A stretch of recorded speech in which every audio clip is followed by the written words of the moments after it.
I think English is the only possible way because it's quite international. There are people from different countries, even somebody from England, and so on.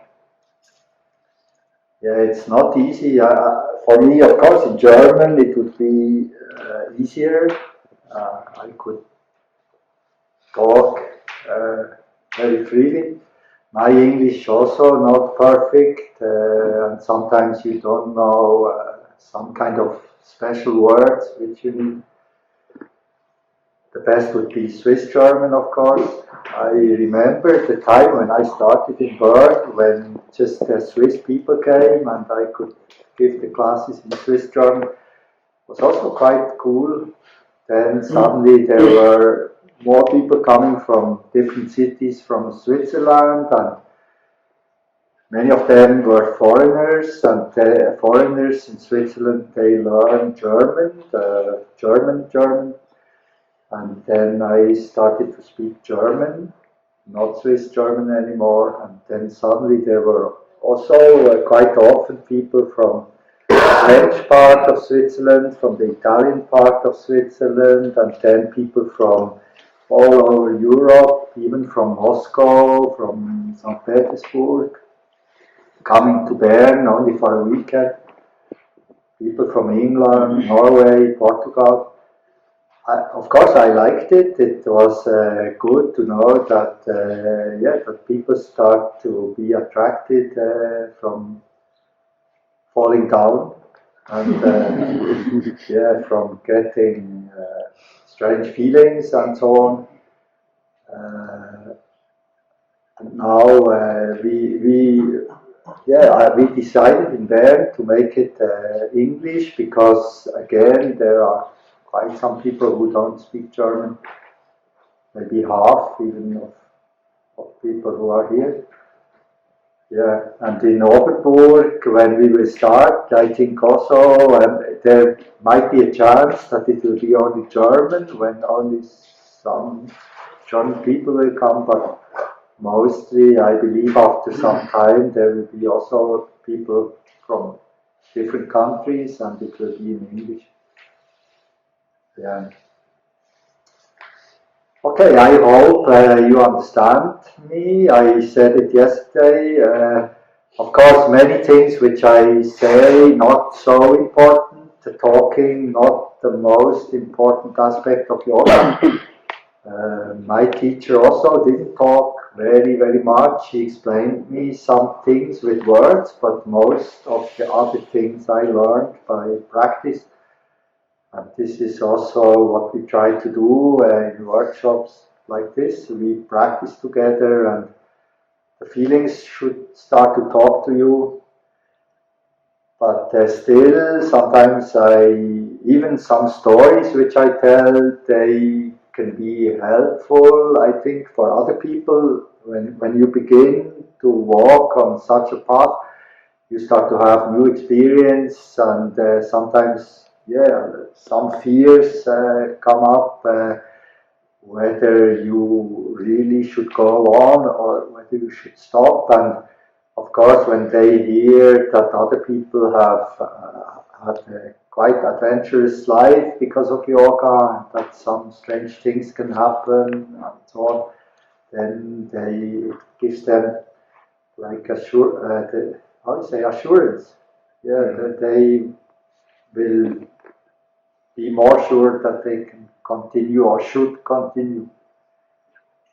Yeah, I said yesterday, in yoga, I think the most important is that you never give up.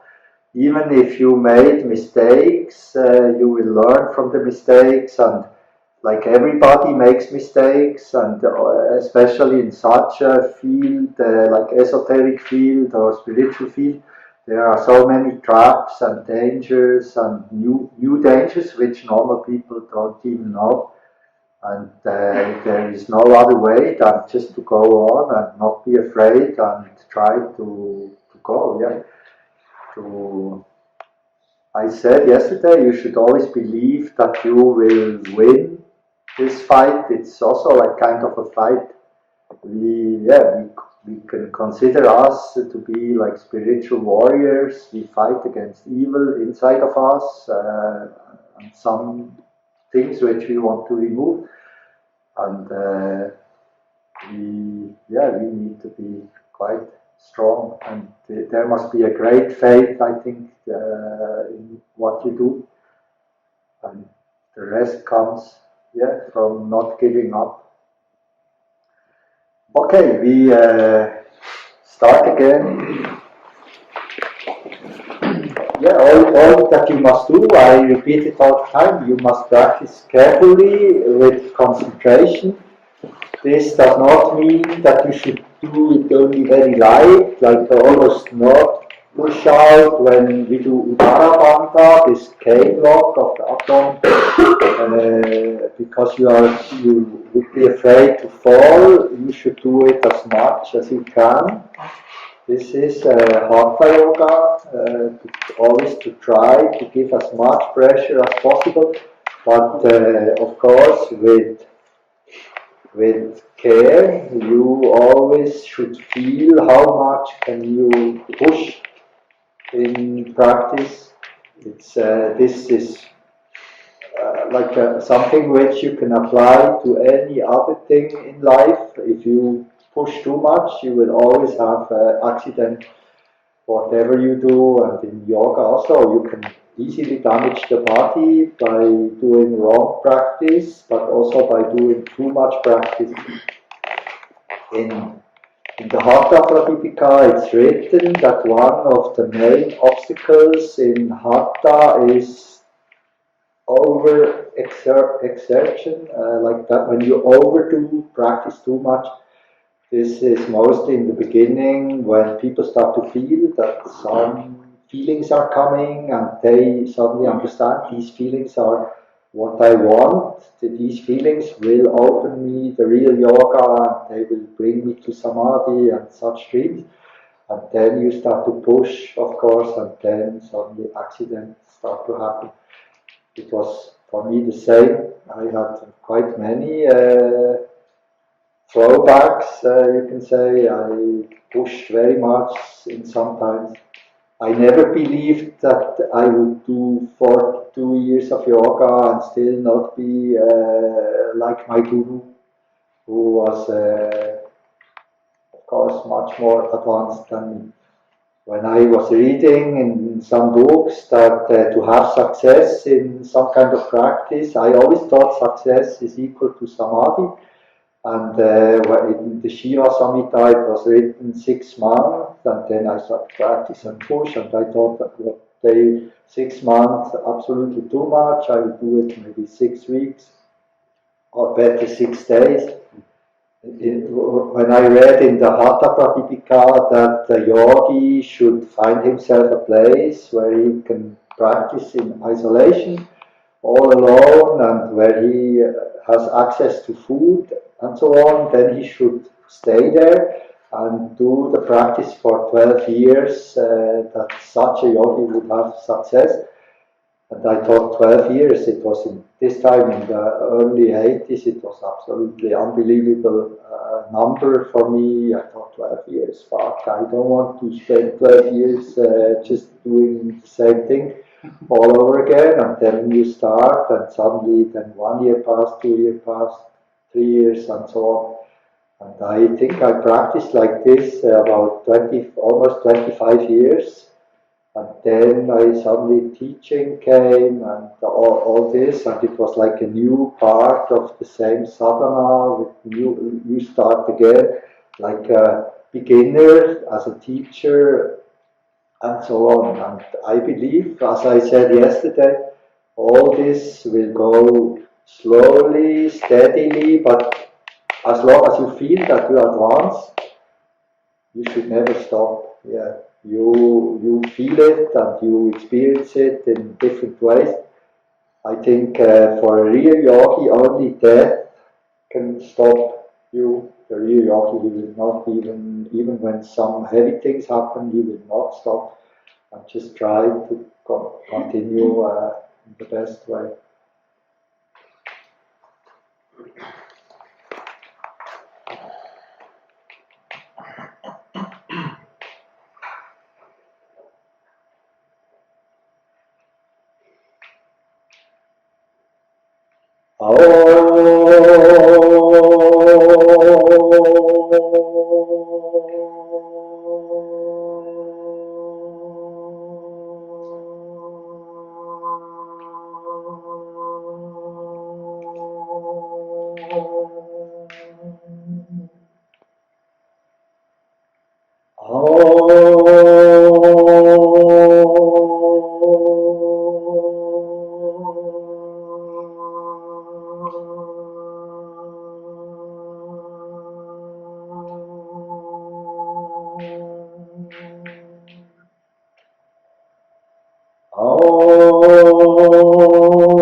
Om Gang Glom.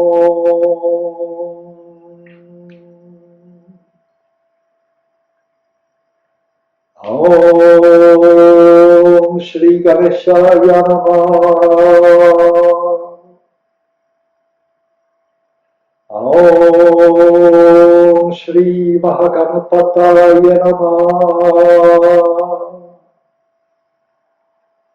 Om Ganganapataya Namah.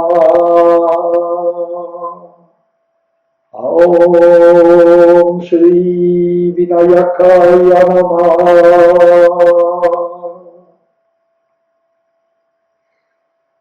Om Shri Hrim Krim Ganeshwaraya Brahma Swarupaya Charave Sarva Siddhi Pradeshaya Vigneshaya Namo Namah. Om Dom Hu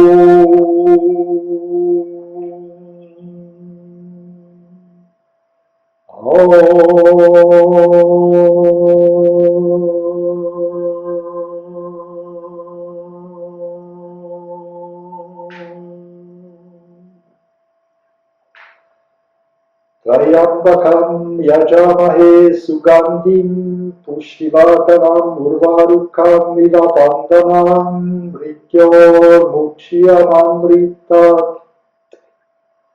Om Gram Grim Grom Sa Guruve Namah.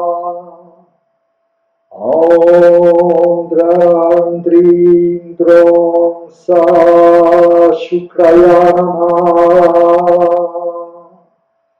Om Pram Prim Prom Sa Shamaye Namah. Om Sham Shamaishcharaya Namah.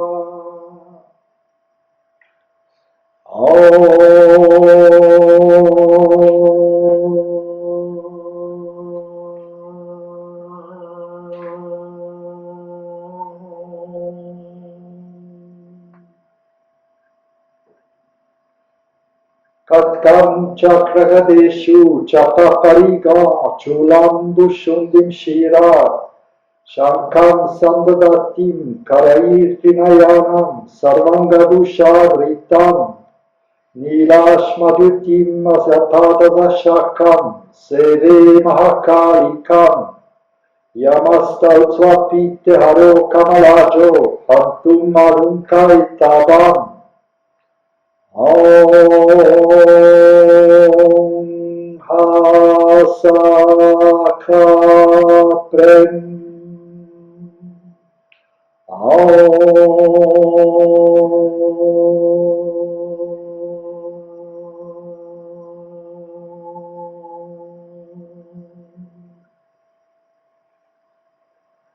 Tatra Shri Racha Racheshwari Koti Brahman Danaika Saivadeya Varahi Nirguna Brahma Rupini Jagat Sarvam Vashetasya Kasyapisa Vashenacha Vishwam Sarvam Srijatisa Kopi Srijati Tannahi Tanna Samharate Kopi Sasarvam Harate Sada Tadagaya Niloyati Suryastapati Tatpayat Tatpityagni Pachatyanam Mrityu Sarati Tatpayat Brahma Vishnu Charudascha Sendra Deva Divokasa Rishascha Vichadaya Tameva Samupasate Yaharam Chintayan Mantri Sarvakama Samrihitam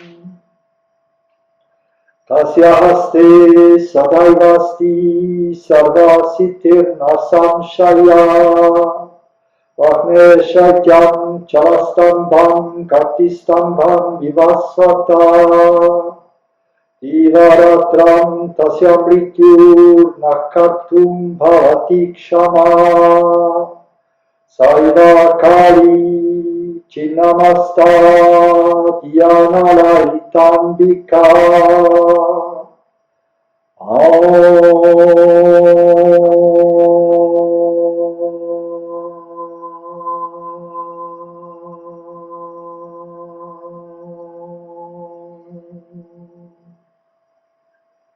Kali Kali Mahakali Kali Kepapaharini Dharmartha moksha devi narayani namostute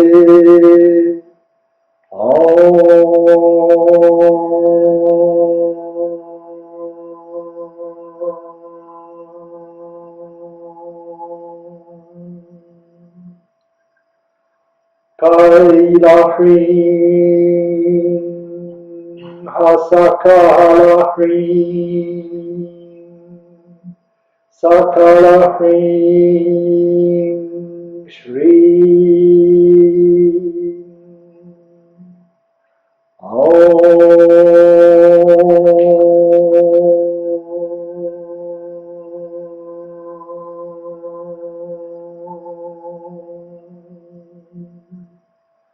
Ring Pang Sam Mang Pang Sam Chang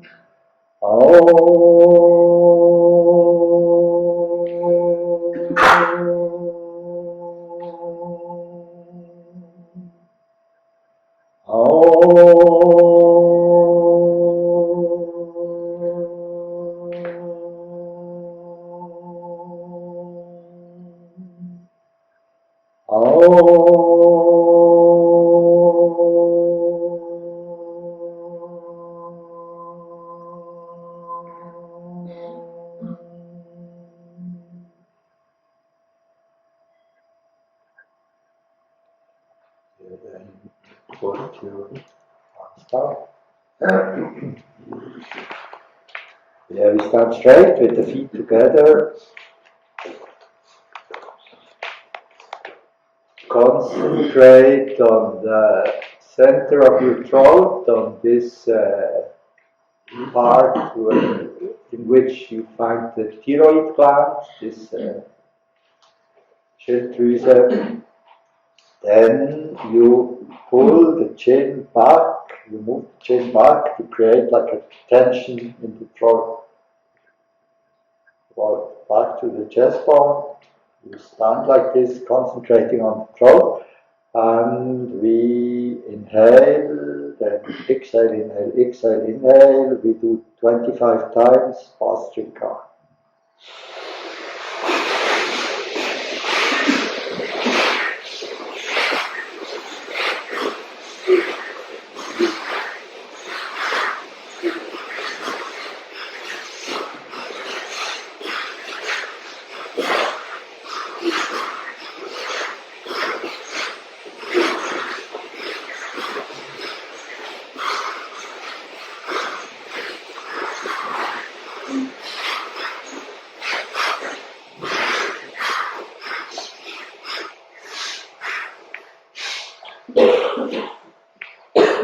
Of course, the effect is to have like an effect on this gland, which is the master of our immune system somehow, or a very important part of our immune system. But the strongest effect of this exercise is that you activate the vagus nerve, which is very dominant in the muscle of the throat and in the throat itself, going to the heart, to the lungs. As I said yesterday, along this pathway, which is called Manovahana,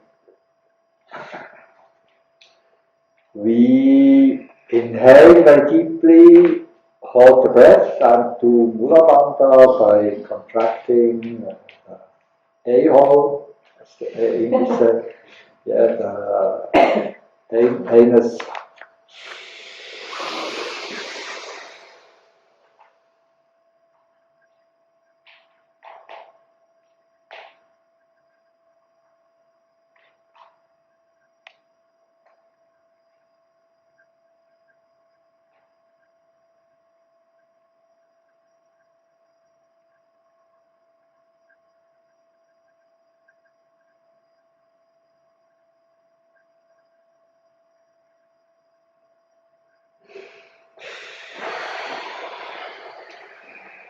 Often people ask how they should do certain things like Mula Bandha, or when we do yoga-mudra, where exactly they should create tension, or when we breathe, how they should push out or pull up, or whatever.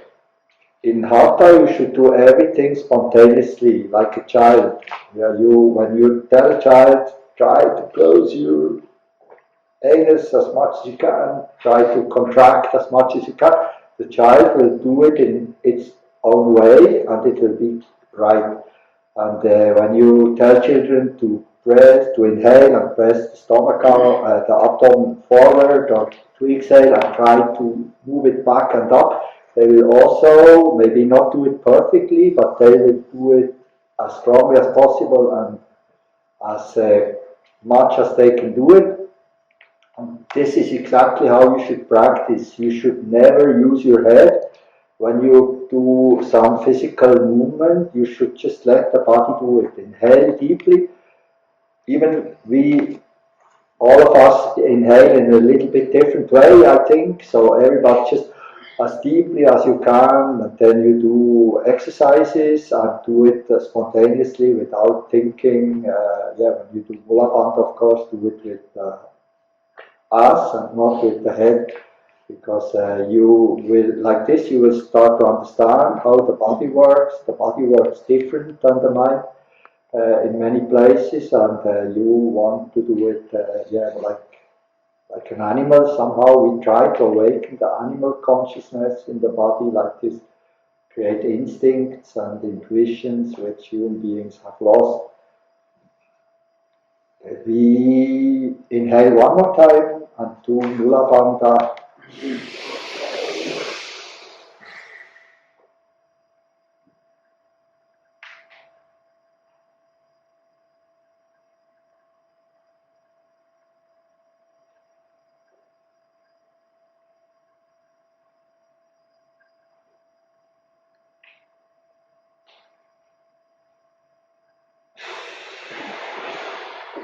All that matters is power. Do it as powerfully as possible. Now put the left foot in front of the right.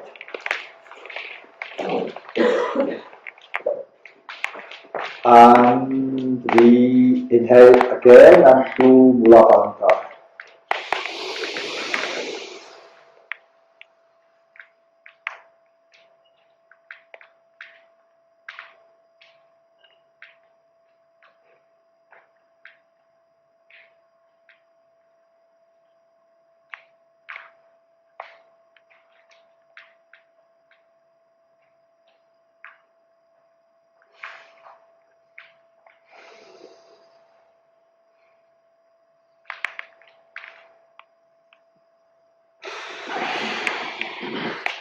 Then change.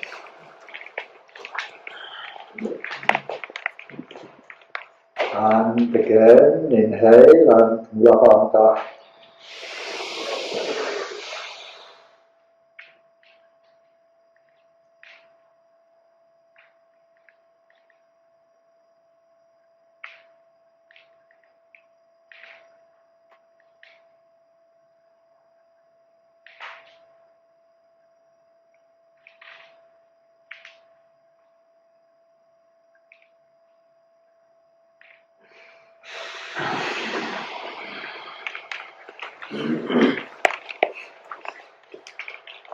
Now exhale very deeply and do Uddiyana Bandha, pull the abdominal wall back and up.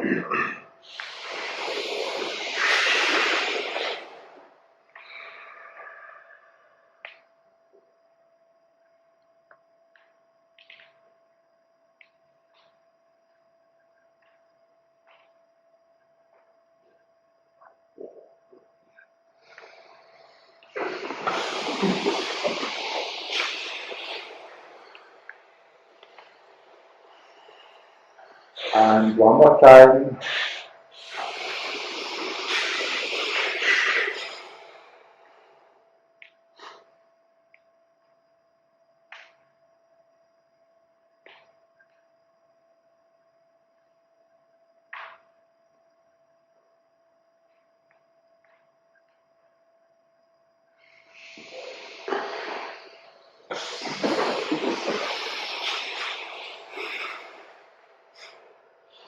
And one more time.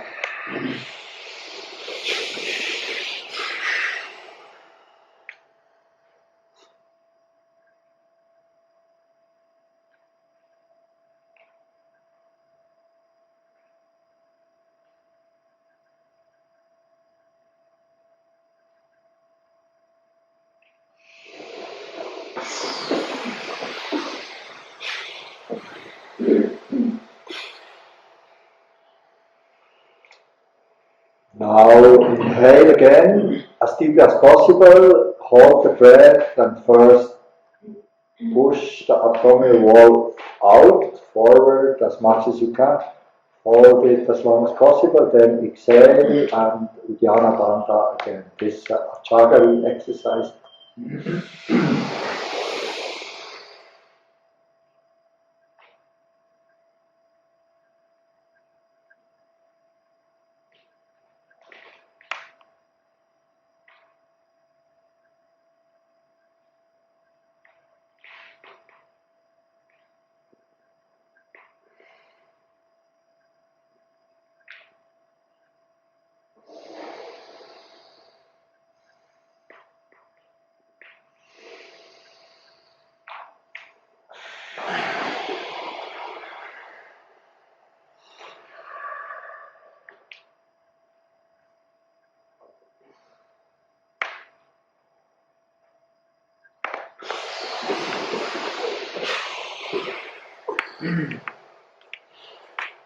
Move your head back as far as you can, the eyes wide open. Now inhale, do 5 times Vastika, then inhale again, hold the breath, and Mula Bandha.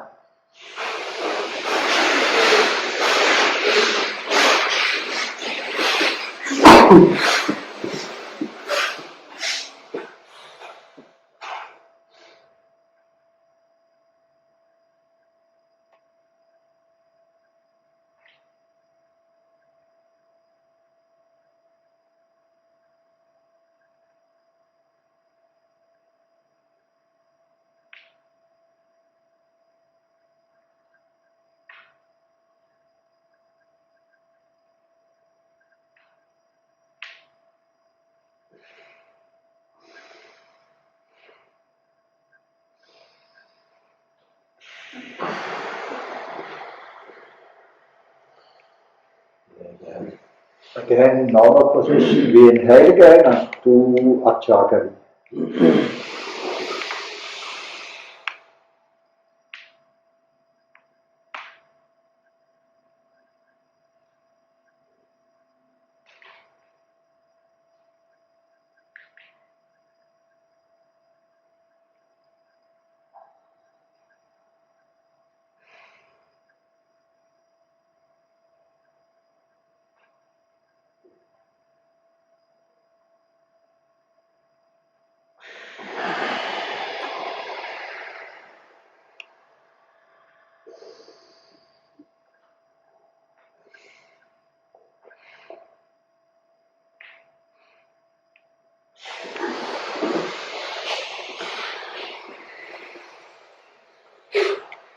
And one more time.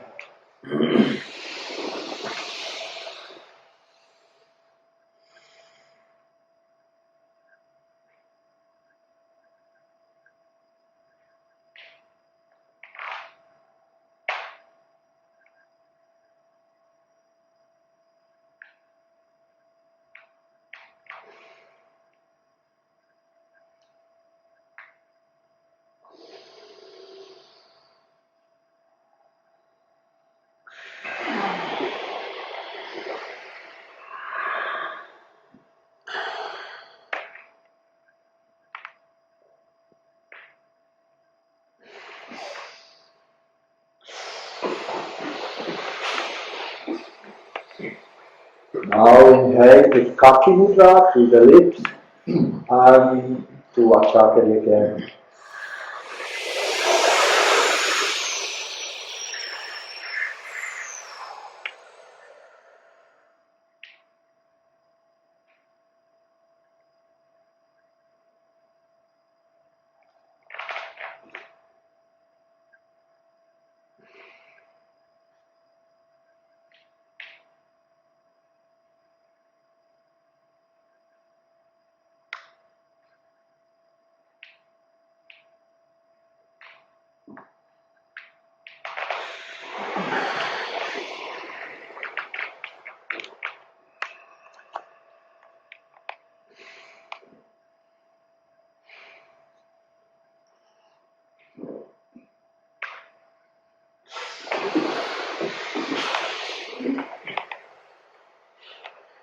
raise your left arm,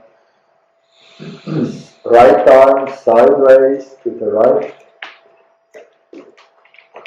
Then raise the right foot in the back. The knee is slightly bent. You straighten the foot as much as you can. You really make it straight. And then you start to raise the right leg as much as you can. And at the same time you stretch and raise your arms as much as you can. Pose is called Ashwatasana, the holy fig tree pose. The Ashwata tree is a pipal tree, body tree for the Buddhists. Very beautiful trees, pipal trees, very big, with very big roots. The roots so big, even coming overground. In some roots they make little temples, or sadhus make their house in the roots of pipal tree.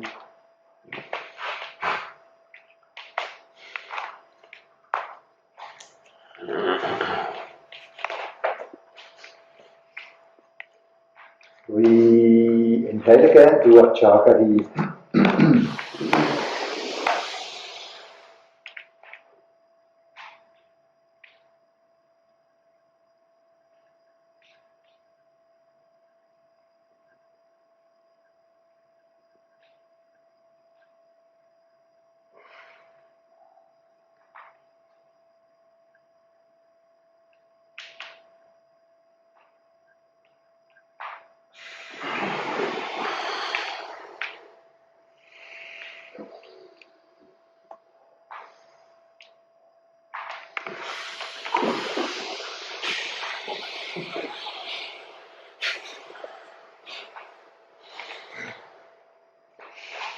And Kachari Mudra again, inhaling through the pointed lips and Kachari.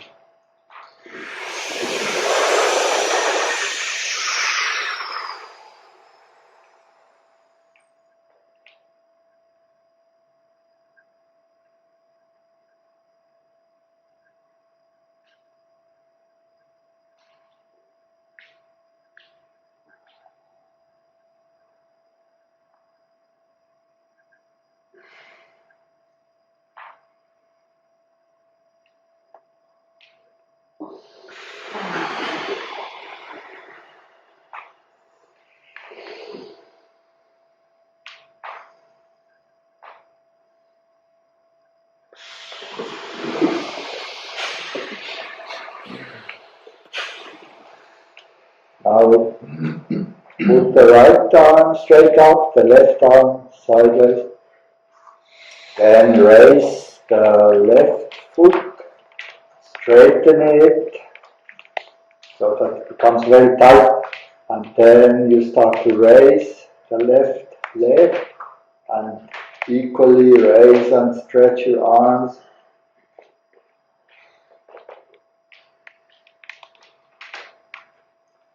This tree, the pipal tree, Hindus believe that this tree is the only plant in the world, the only tree in the world which can produce oxygen day and night. That's why it's a holy tree and it should never be hurt or cut.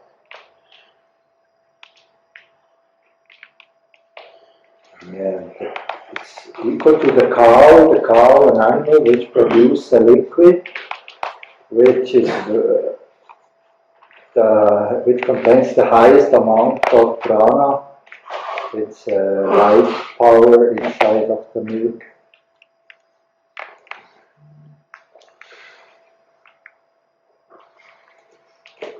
We inhale again to Kachari.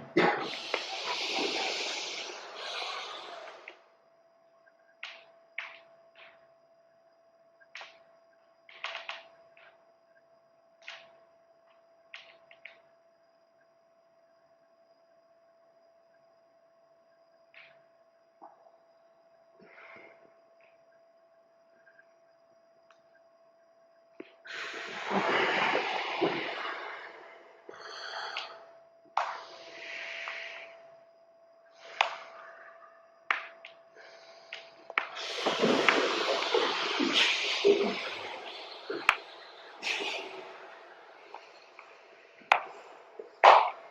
one more time, Kachari Mudra and Kachari.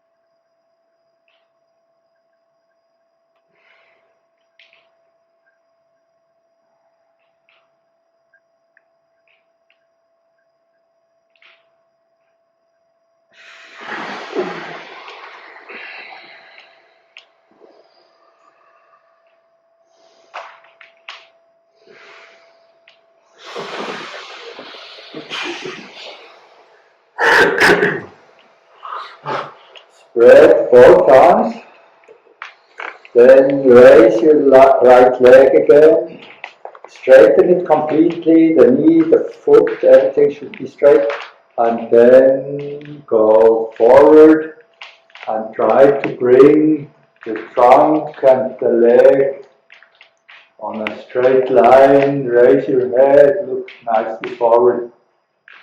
This pose is called Pakshasana or Vayuyanasana. Pakshasana, the bird pose.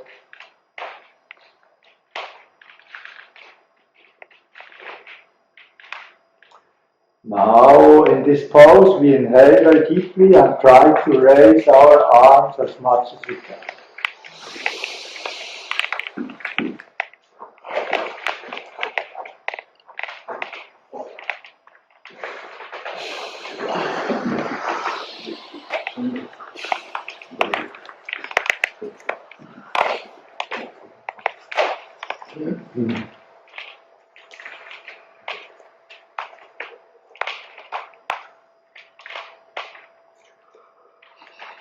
Inhale again, we do 5 times Vastrika. Inhale, we hold the breath times Mula.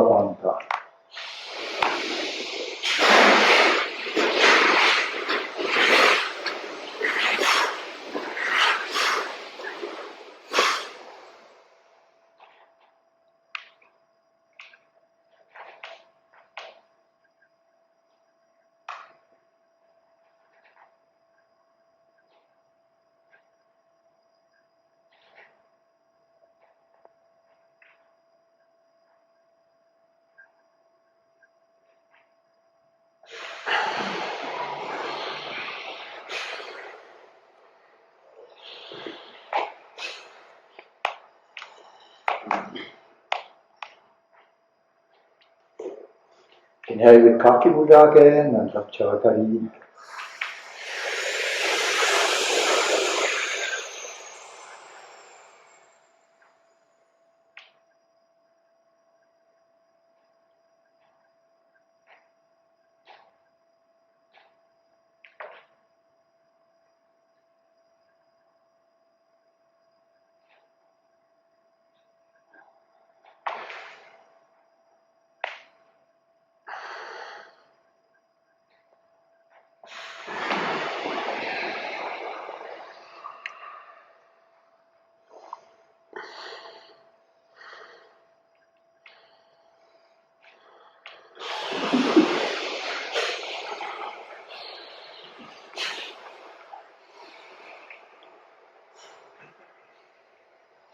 Move the right arm slightly to the right, not too much, just a little bit.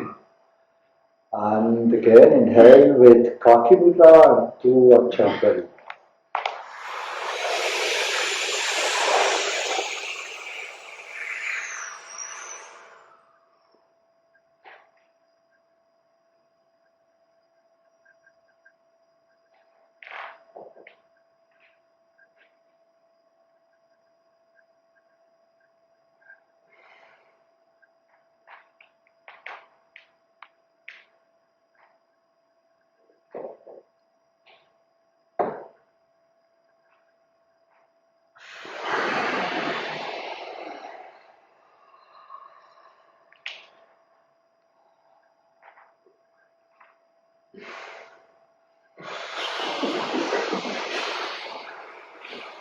Then put the right hand on the right shoulder.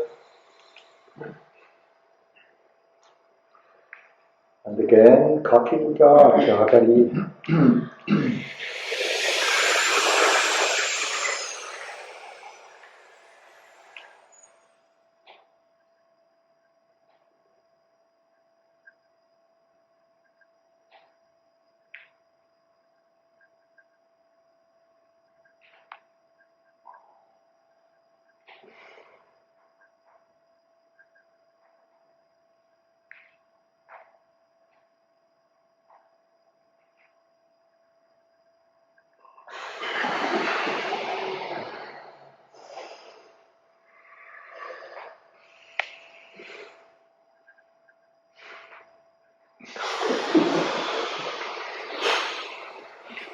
Then turn your head to the left. And the same again, Kachari Mudra, Kachari.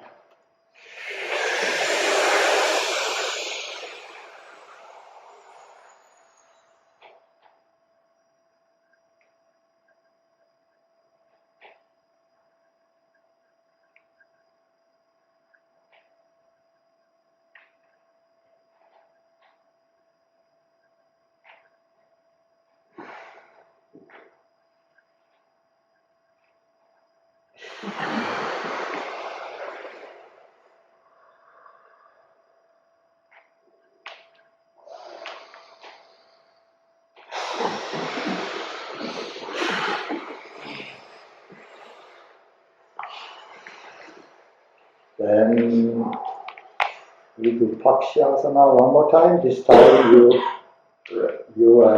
grab us. Then you raise the left leg, straighten it completely, the foot, the left, and again you try to go forward.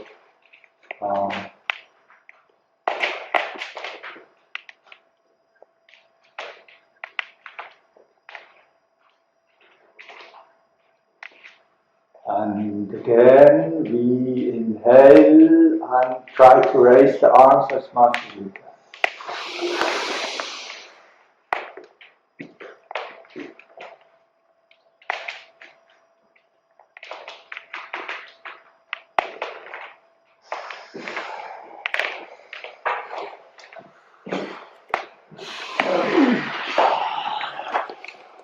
Yeah, when you do exercise for balance, you should not move your eyes. Yeah, like when you start to move like me, I just looked from one person to the other, and then immediately I started to lose the balance. I think just the more steady the eyes, the more steady the balance. I'm sure that those people who can walk on ropes, they really focus their eyes on the rope, just walk. Yeah, I never tried it, but I think you must. You cannot just look around and watch birds and things.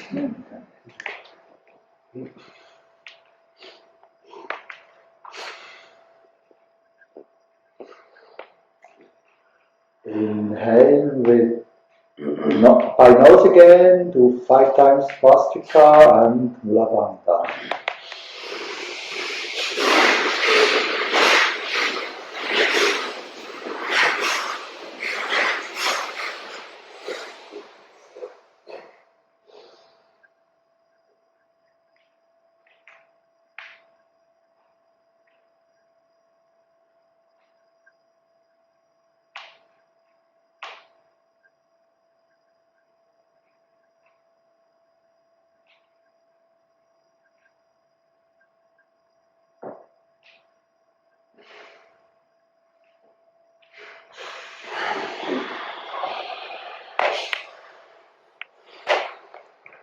Then inhale with Kachari Mudra again, do a Kachari.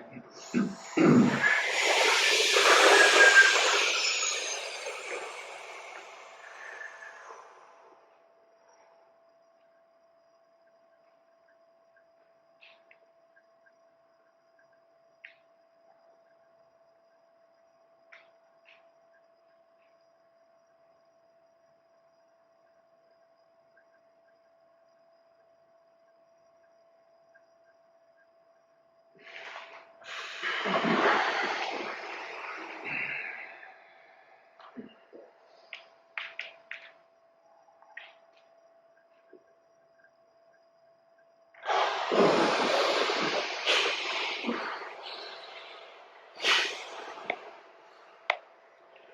move the left arm slightly to the left and inhale again with Kachari Mudra and Kachari.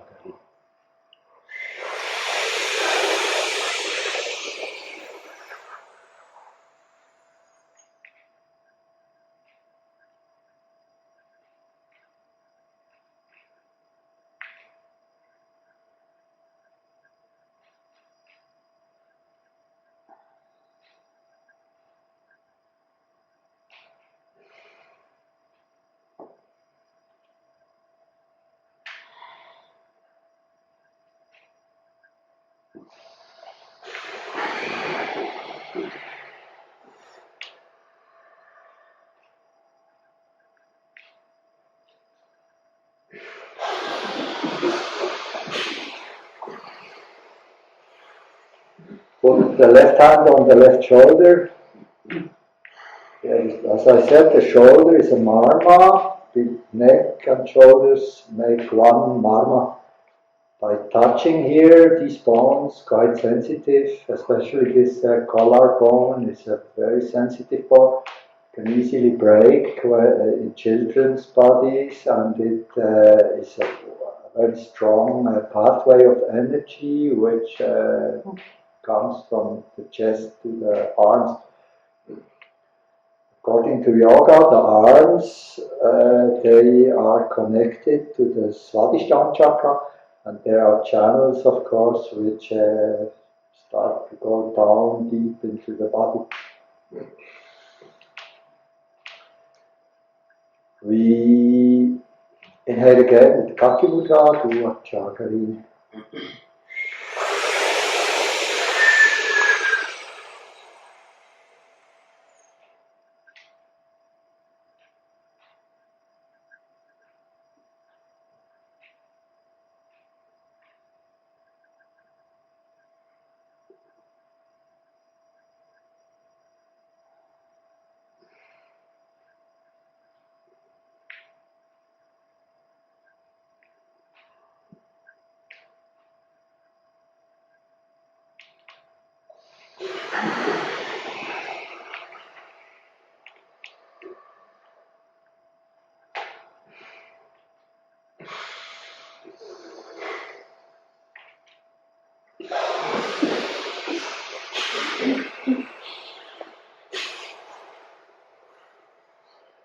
Now turn the head to the right.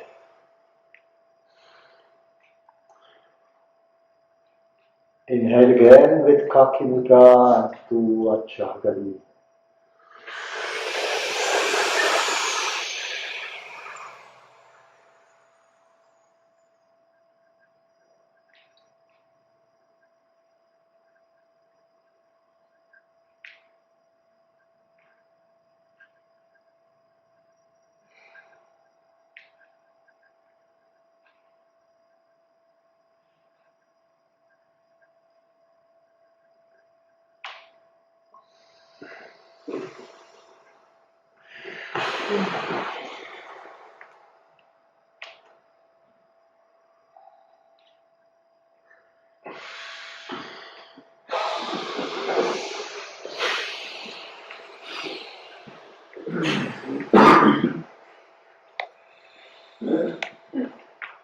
And for the legs, of course, standing for a long time, for many people quite an effort, but it's good exercise to stand.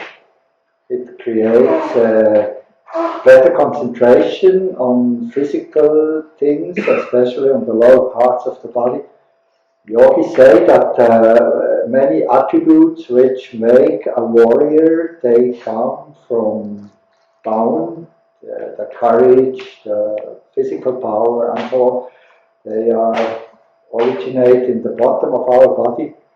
This is, I'm sure, one of the reasons why in the armies the men they have to stand straight for a long time, sometimes like in front of Buckingham Palace, where they have to stand guard without moving. It's also quite heavy, I think, and you start to go in other states of consciousness when you do it.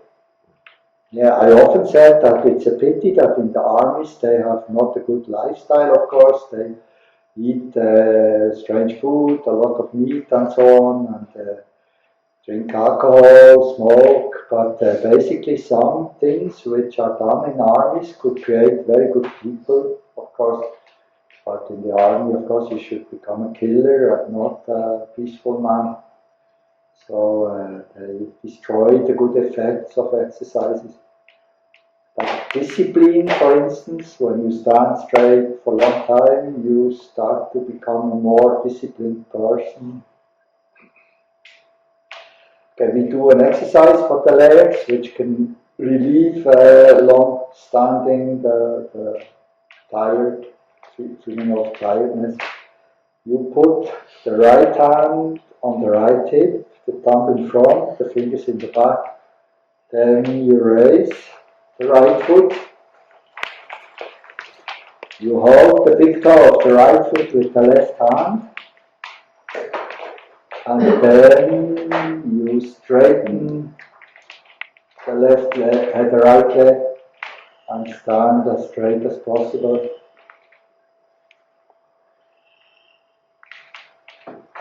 This is called Hasta Padangusthasana, the hand toe pose.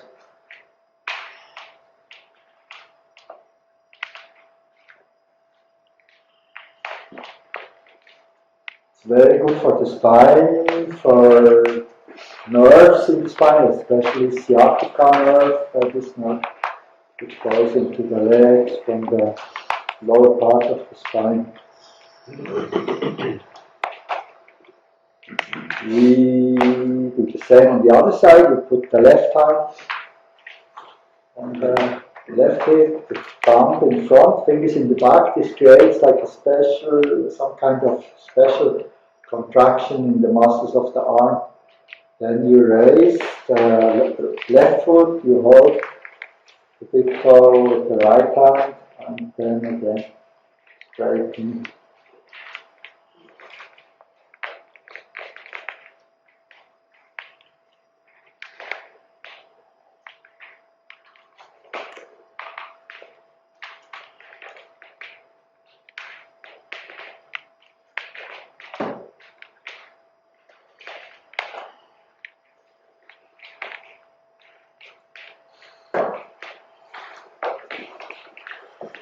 This helps, of course, to remove feelings of fatigue.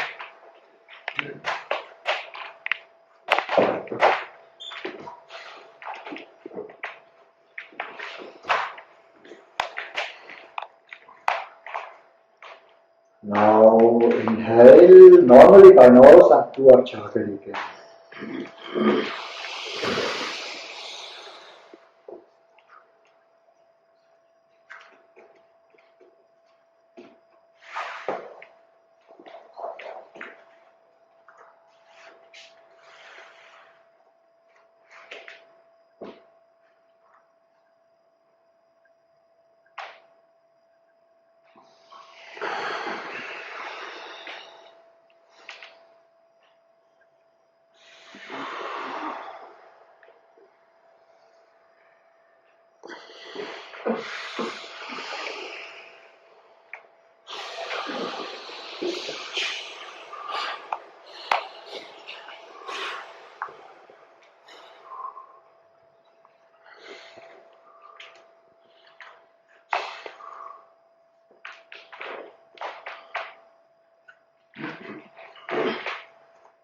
Now relax the knees.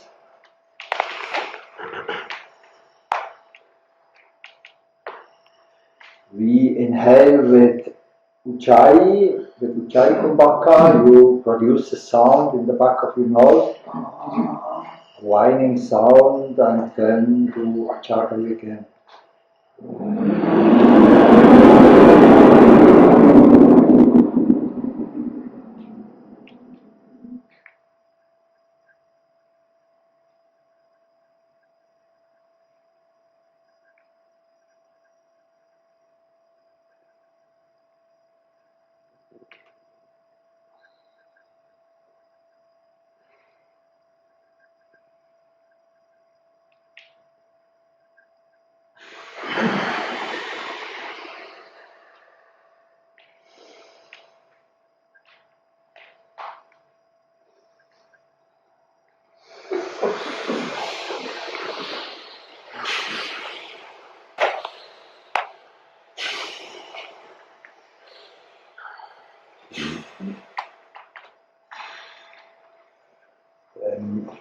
Standing straight again, keeping both arms straight and stiff.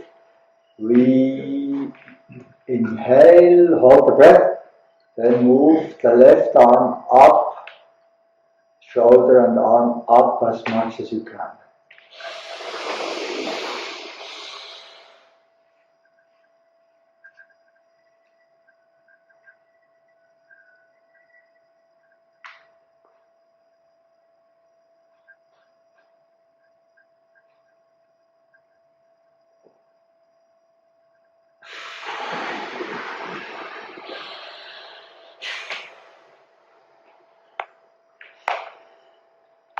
Inhale again, Kachari.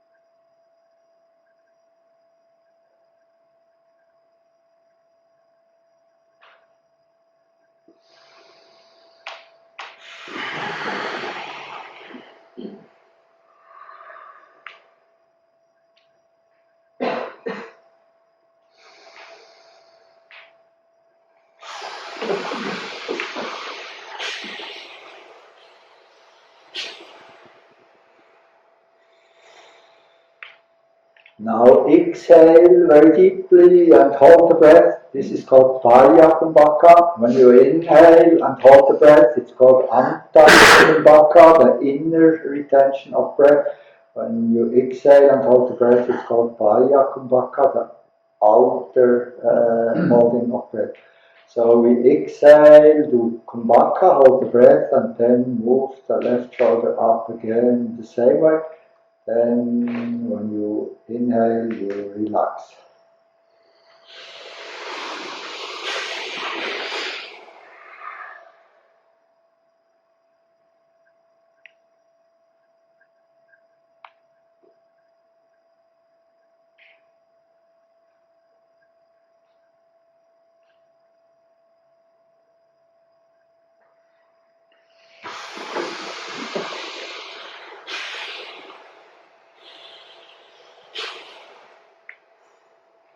Like this, you move energy inside. It's about these vayus that they always talk about. There are 10 vayus in the body which are constantly moving, of course. So with every movement they move.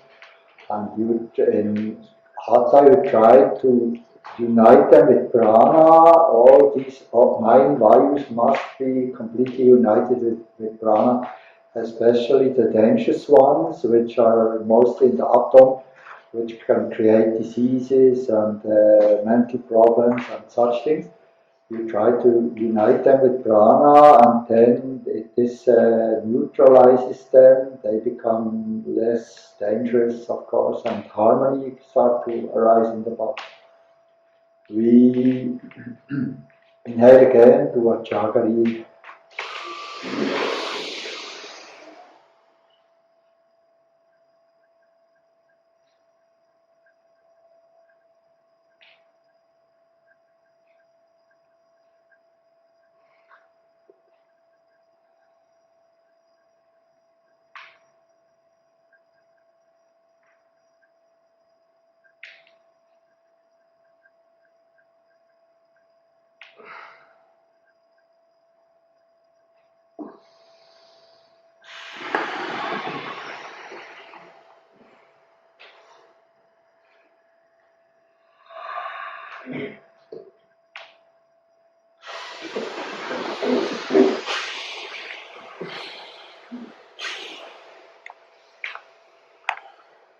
Now inhale again to Antakumbhaka, hold the breath inside and move the right shoulder up as much as you can.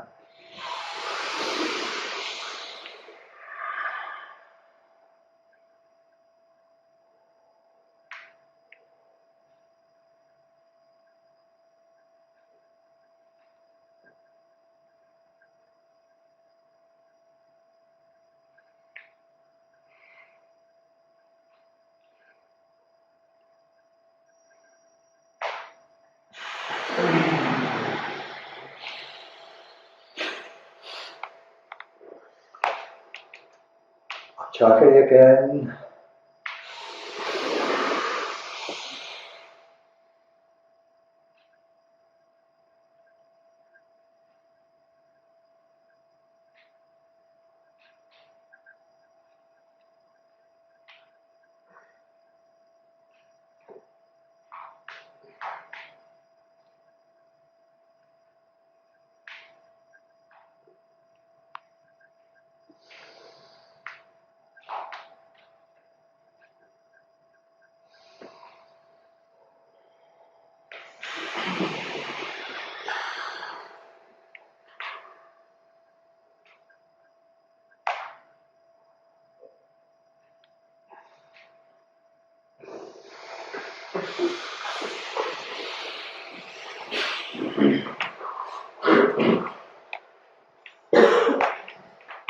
Exhale again very deeply to Paryasthobhaka and then raise the right shoulder one more time.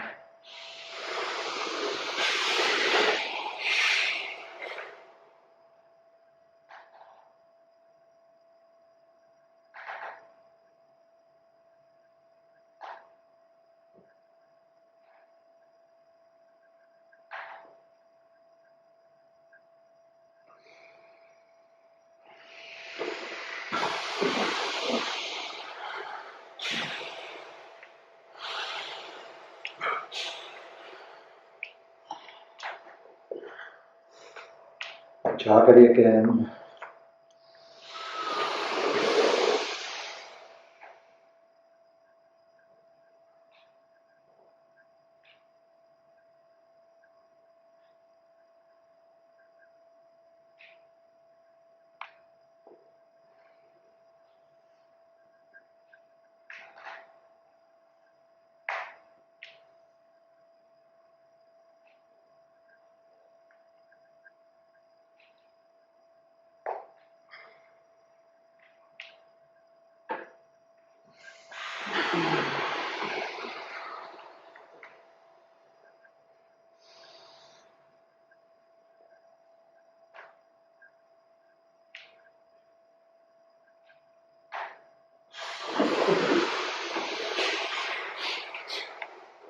Raise the right foot and hold the big toe of the right foot with the left hand.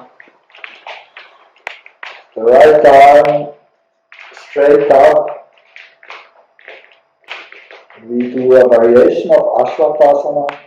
You stand like this and then you start to raise the right leg and stretch the right arm more and try to flex the spine as nicely as you can.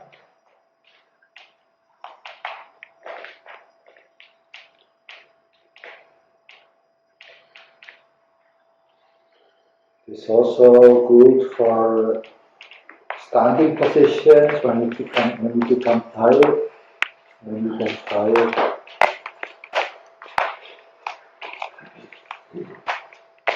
Ashwatasana, very good pose. It's easy to do. You can even do it when you wear shoes, if the shoes have no high heels, of course. And you can relieve the body from exhaustion when you have been doing like running around or walking very fast and you get tired or long standing. We do the same with the other foot. You hold the left foot with the right hand, straighten the left arm up and again raise the left leg and straighten the left arm as much as you can.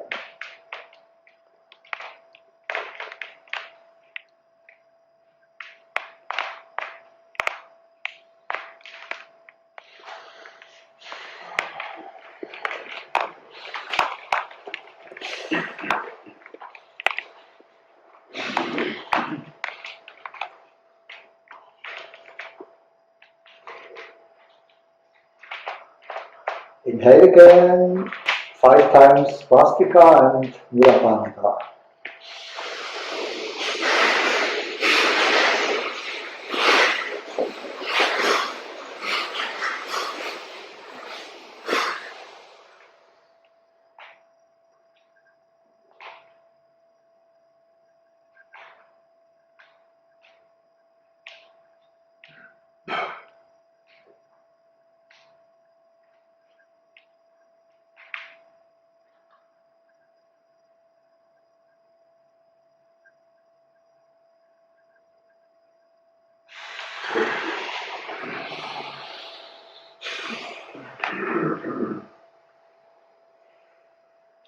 and Kachari.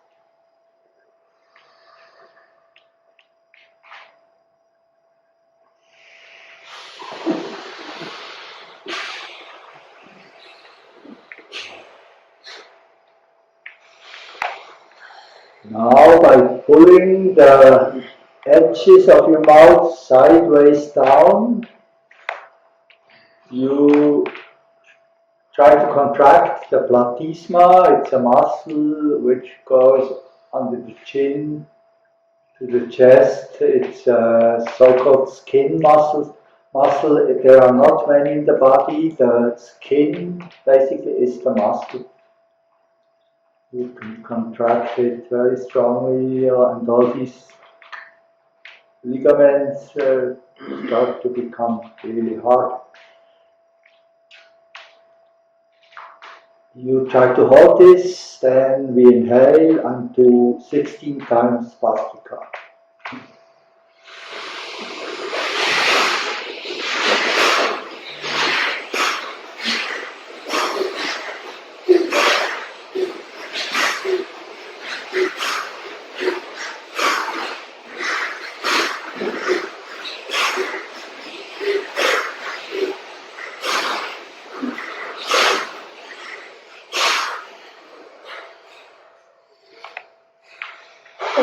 Of course, it's a training for the entire throat, also for the skin.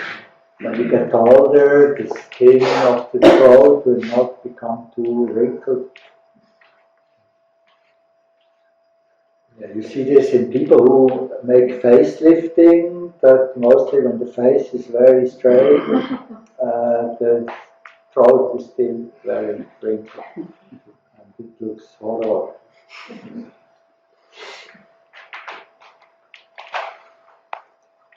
I think to have a few wrinkles is good. It's something that gives a character to a face. The most beautiful faces which I saw of all the people are in books, where you see people from maybe from Tibet or some very remote places, from people who don't even think about doing cosmetic surgery or anything like this. And they also become very old, but many of them look quite beautiful. They have like history in their face and power.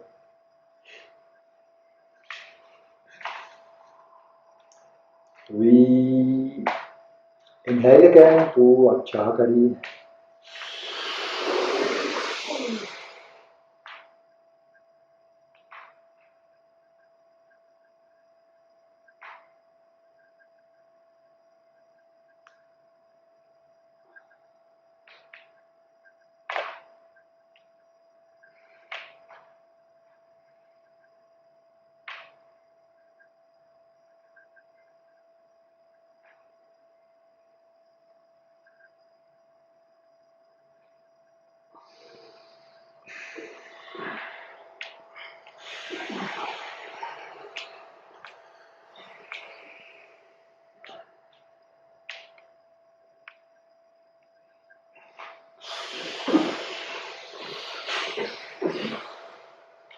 Then release again a little bit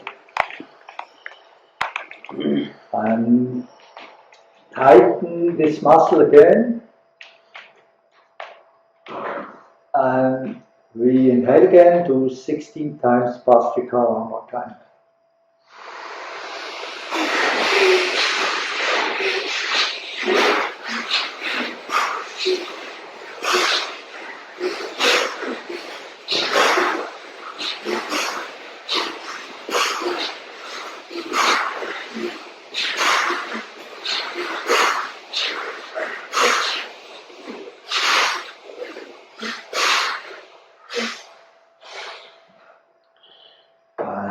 Still in the same pose, inhale again, do Kachari.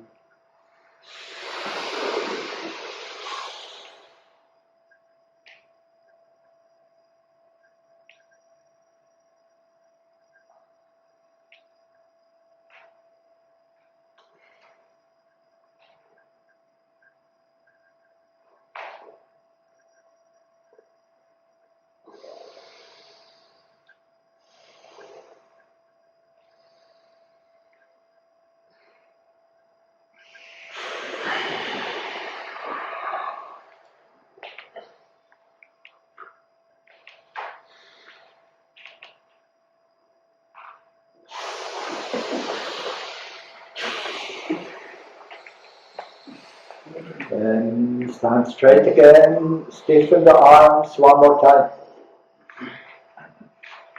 Now inhale again, hold the breath, and then pull the left shoulders down as much as you can.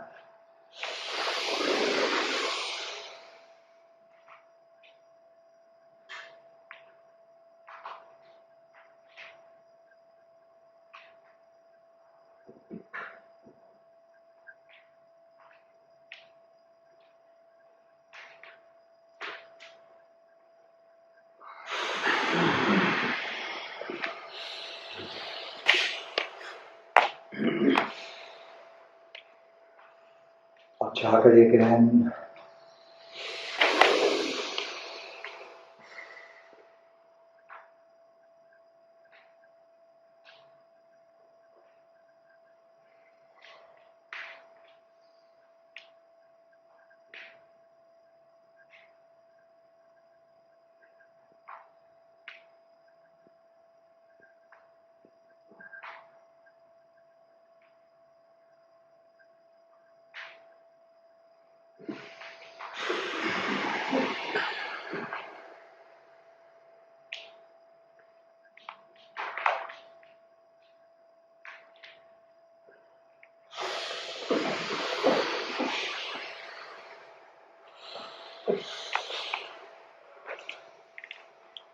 Then inhale again, hold the breath and pull the right shoulder down.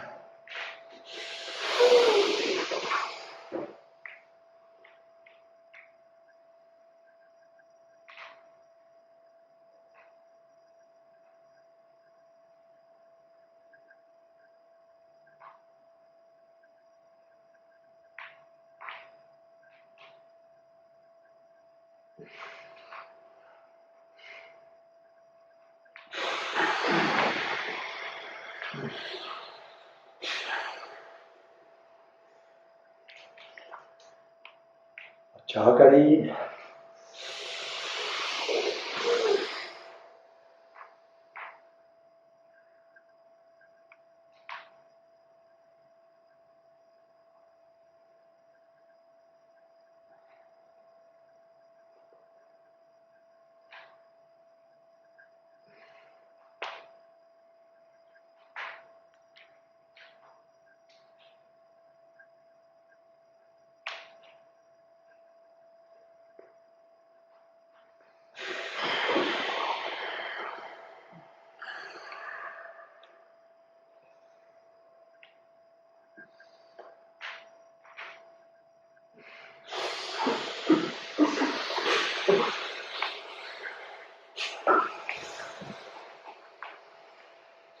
Then exhale to Bayakumbhaka and pull the left shoulder down again.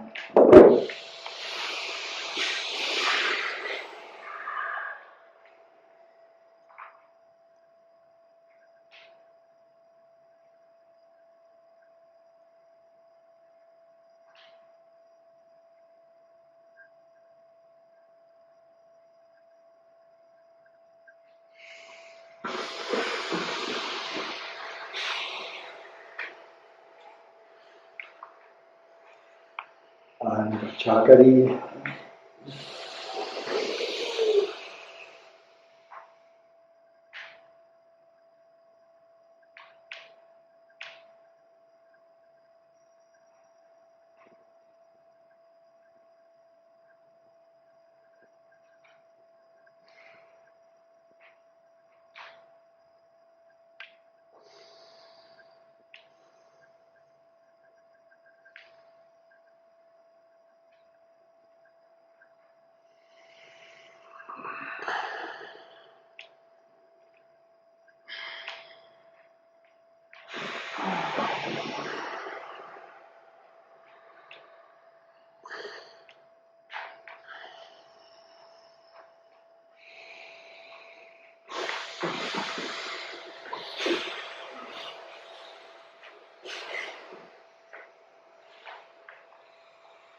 Exhale again, do Kumbhaka and pull the right shoulder down.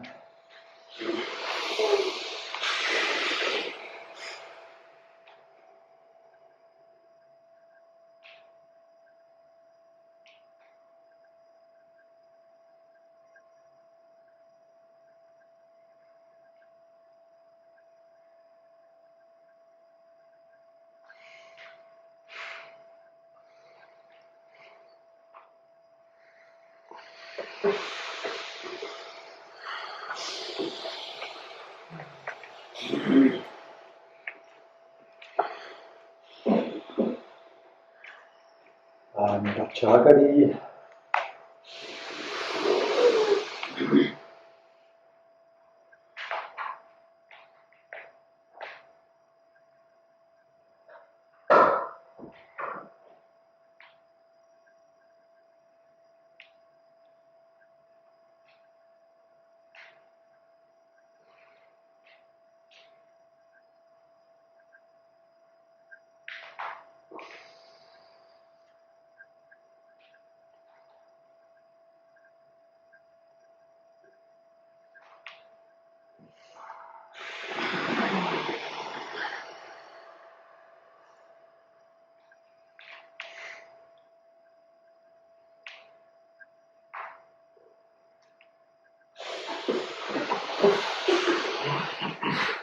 And again, for the legs, we do Hasta Padasana, the hand, foot hold. We go forward, the knees should remain straight. You bend forward slowly, then you hold your ankles with your hands, fingers in the back, the thumbs in front. You try to hold near the foot, and then holding tightly, keeping the knees straight. You try to pull your chest and your head down until the forehead is touching the knees. The knees, of course, always straight.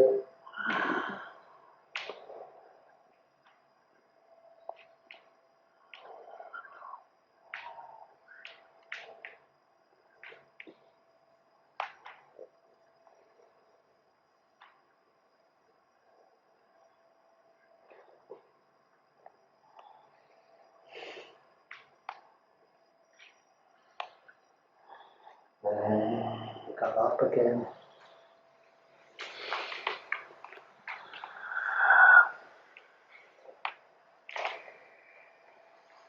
And we try another pose. It's called Shirsha Januspashasana. The head knee touching pose. You take the right foot with both hands, pull the heel to the right buttock, the right side of the butt, and then slowly you try to go down and touch the left knee with the tip of your nose.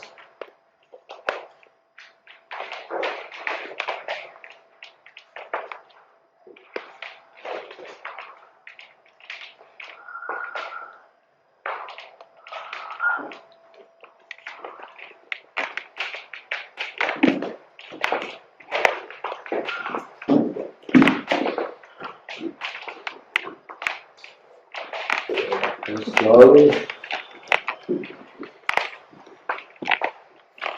and the other side, you take the left foot up, the heel touching the bottom.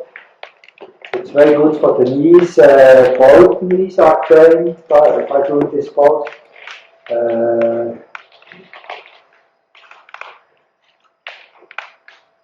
It's one of the best poses for any knee problems of the knees, pain or whatever.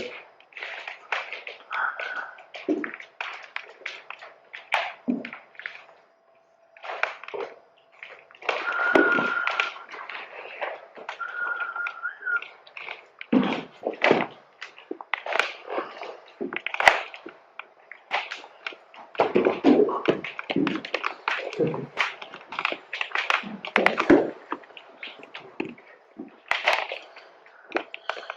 pose has a good effect also on the brain. Activates the vagus nerve. It slows down the flow of blood in the brain by activating the vagus. You slow down the flow of blood in the brain, and at the same time you increase the pressure of the blood to the brain, and of course the slower the blood moves in the brain, and the more pressure you can give, the more oxygen can be obtained from the capillaries in the brain. It's like feeding the brain with oxygen. We try one more time on the other side, the right foot hold up. Just do it slowly. Of course, use the big toe for stability. The big toe is the strongest of all the toes, so use it like a gorilla.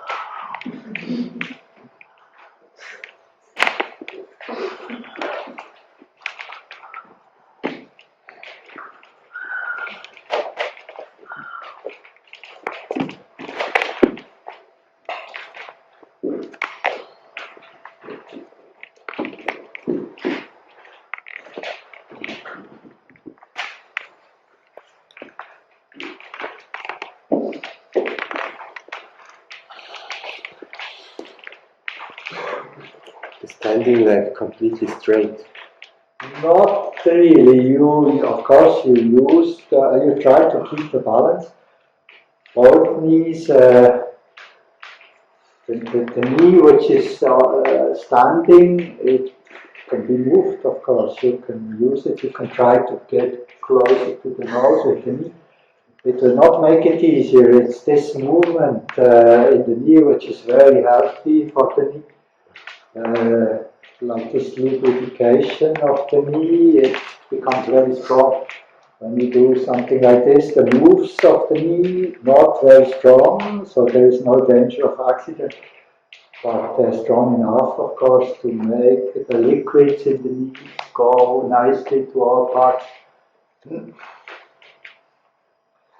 We do the same on the other side, the left foot pulled up.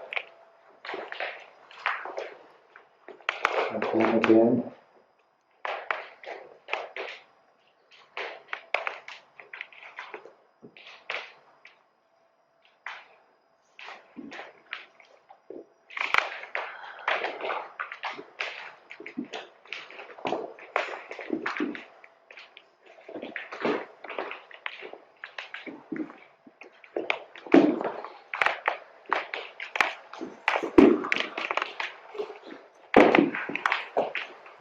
You feel this effect on the head when you do it, effect on the vagus.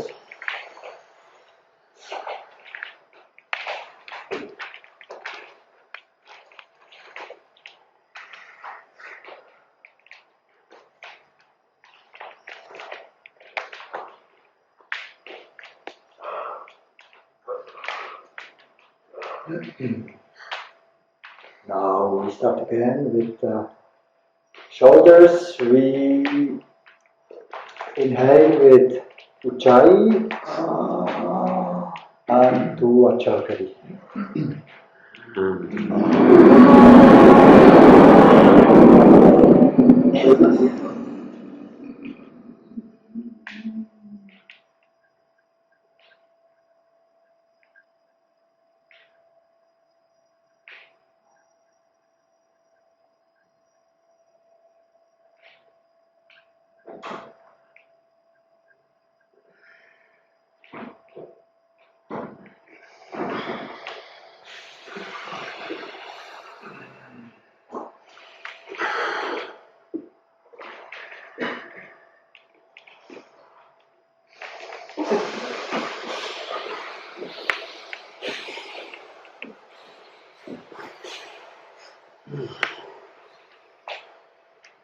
Ujjayi, as I said, it's about this friction in the back of your nose. There, of course, many nerves which are connected to the brainstem and to the brain itself. You activate things. The brainstem, one of the most important parts of the brain. This part of the brain, it contains the same information which any living being in this world has.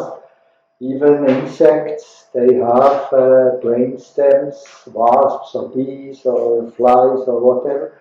And the brainstem contains the memories which go back to the beginning of time when this body started to be formed somehow through the years.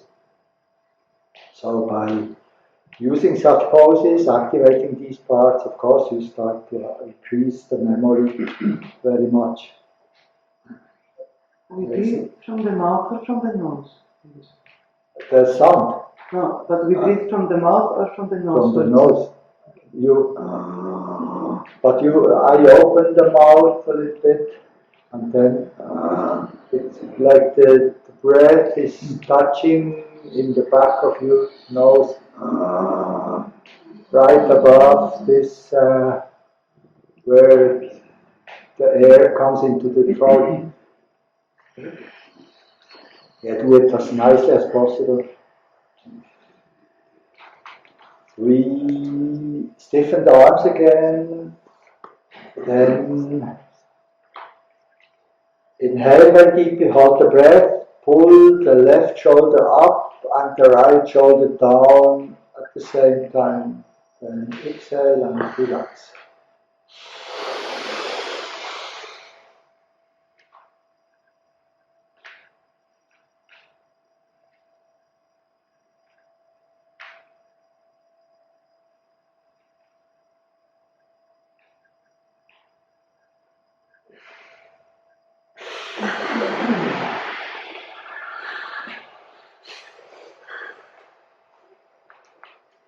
Again, Ujjayi and Achagari.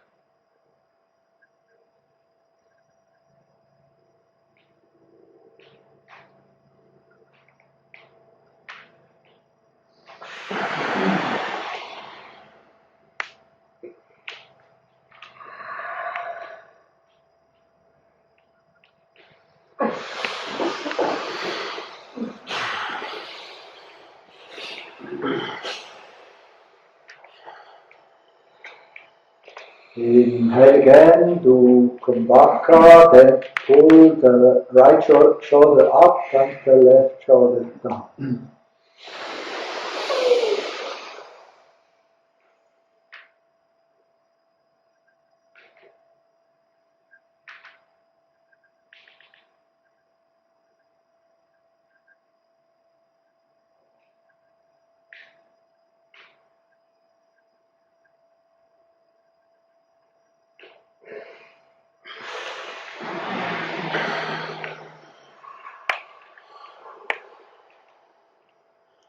Of course, this is very good exercise for the symmetry of the body to remain straight during all lifetime. Many people, when you watch people, you see that many people have not straight shoulders, becoming, the older they get, the more one side start to be down, the other more up.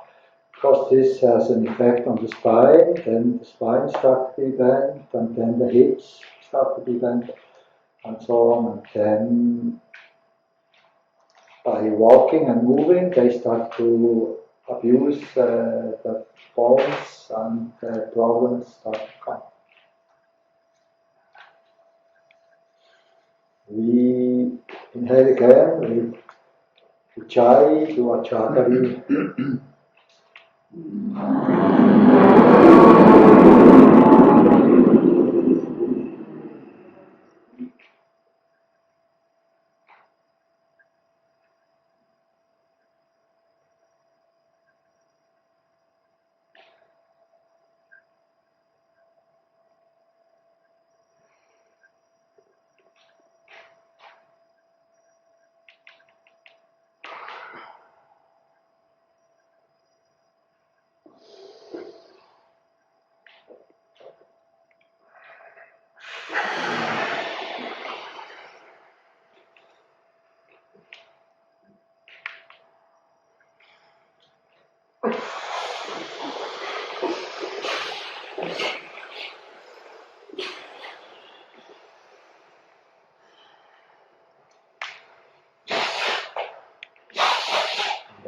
Today, I think maybe a few people, I don't know, I know about one person already who must leave a little bit earlier on in the morning, maybe some others in the afternoon. They will just leave. You should not think that they are somehow leaving because they don't like it, but they have to go.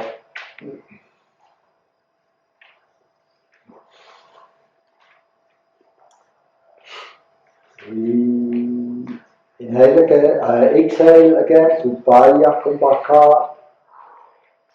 Move the left shoulder up and the right shoulder down.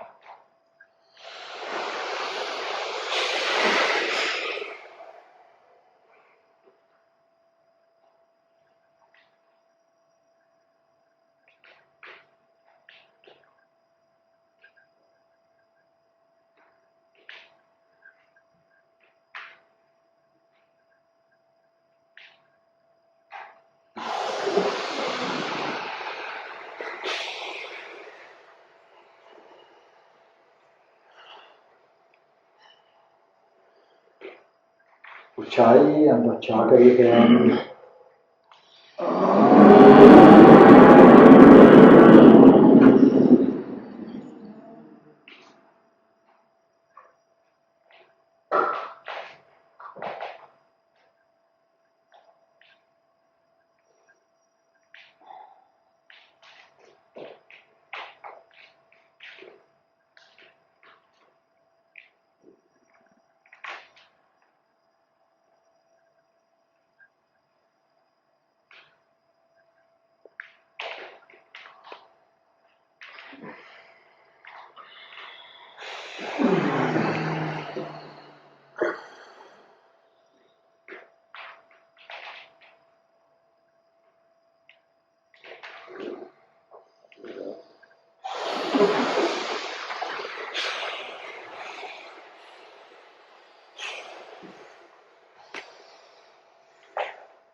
Then exhale again, do Baya Kumbhaka. Move the left shoulder down, the right shoulder up.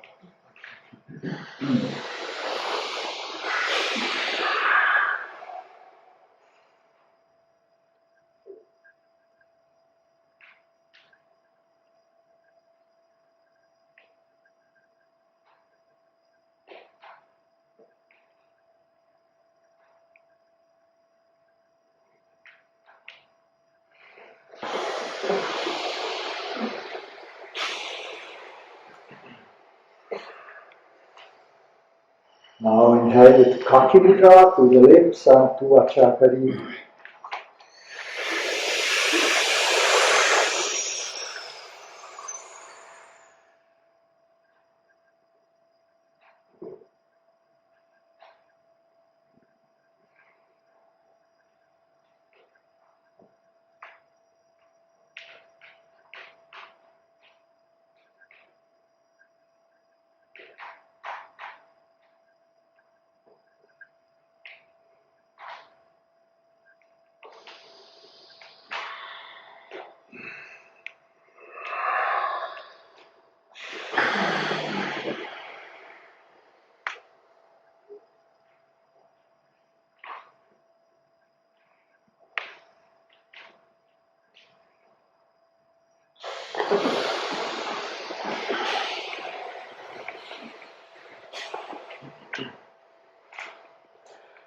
again, for the knees, we do a pose. It's one of the most important yoga poses. It's called Simhasana, lion pose.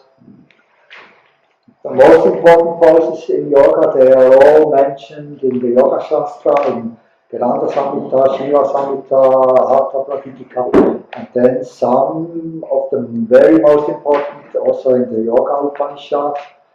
There are 108 Upanishads which are dealing with the mysteries of the gods and the universe and so on. And then there are amongst them 20 Upanishads are called the Yoga Upanishad because they only contain things about real yoga. They mostly talk about things like the chakras, the ascent of the Kundalini, the marmas, and all these things. Mention not much about practice, but still mention a few poses, of course, which are important. The most important poses are all sitting poses. According to some scriptures, the most important is the lotus pose, Padmasana. Then the next is Siddhasana. Some scriptures say opposite, Siddhasana first, and then Padmasana, and so on. Then there are a few sitting poses, and then come also like poses like Simhasana, lion pose, because it creates a very strong legs, strong feet, and it creates courage and good character. It starts to work on the character. That you start to lose all kind of negative characteristics like greed and hatred and so on. That you become nicer with yourself and also with the world. We stand on the toes, you stand up on the toes, and then you start to go down. You try to sit down on the heels, placing the feet in a way that the heels are more or less together. You sit on the feet. You put your hands on the knees. The arms should be completely straight, the body upright. And then you bend your head down, the chin pressed against the chest bone. In this pose you open your mouth as wide as you can, you stretch the tongue out as far as you can, you breathe only by mouth, breathing only by mouth, and then finally you concentrate both eyes between the eyebrows and stay like this for some time.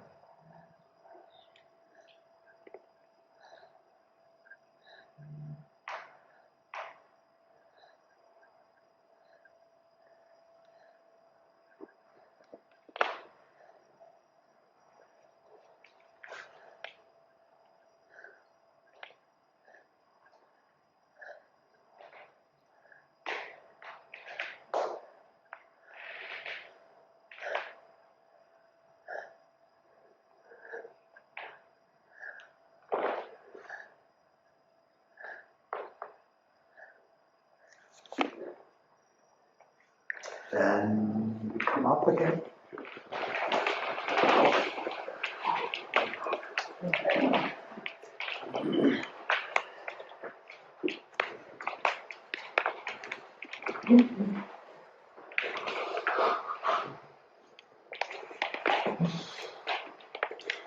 Of course, lion, king of the animals, he has he radiates more self-control than most other animals.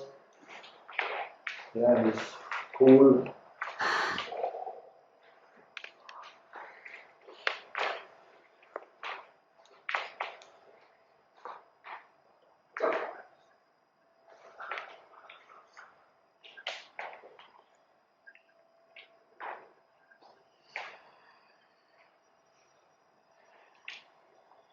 Now turn your hands back, arms straight, knees straight. Do this exercise very slowly. Take care that you don't fall, of course. We inhale. While inhaling, we raise both arms, straighten them up, And then by tilting the head back, we try to bend back as far as we can. Stay like this as long as we can, and then exhale slowly and come back.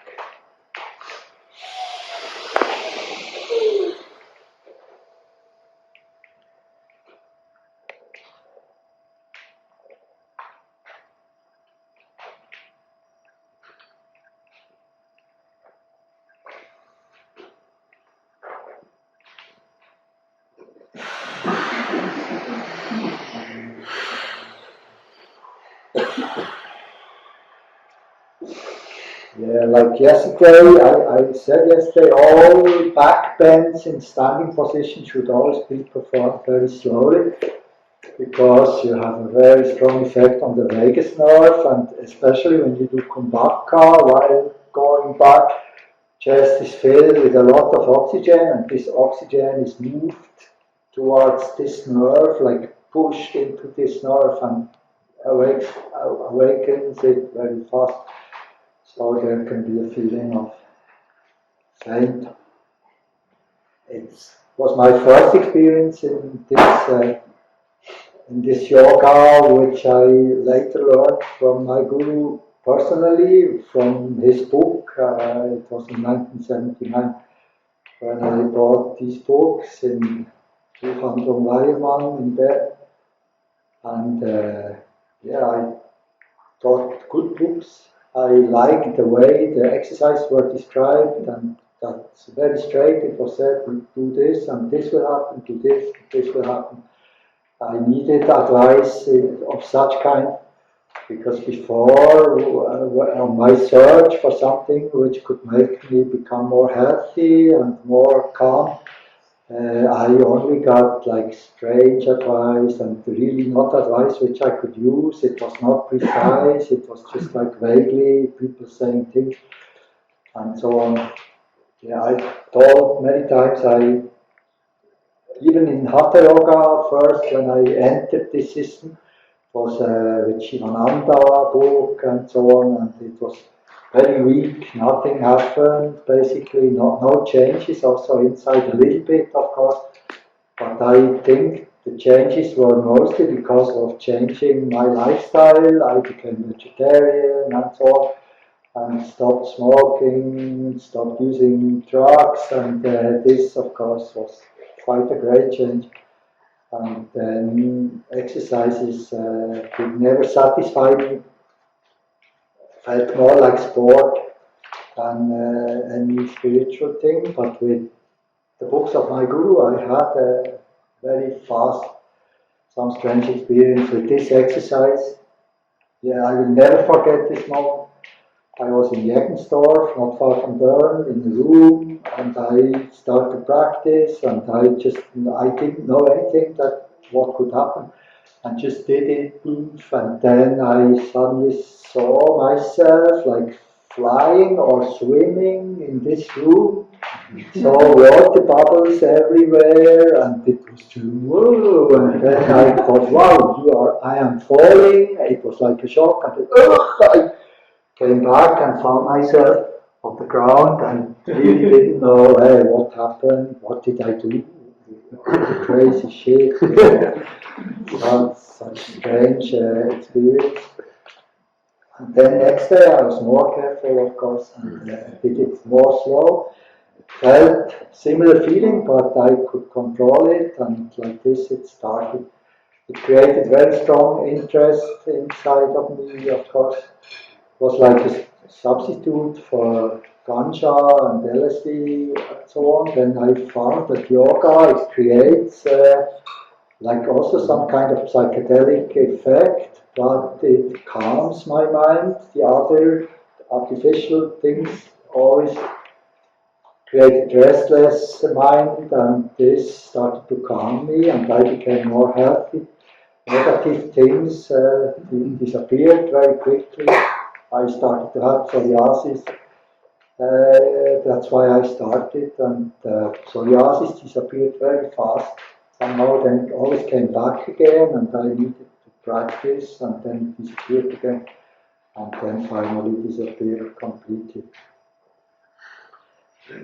We do this exercise one more time. We inhale, raise our arms up, bend back as much as we can.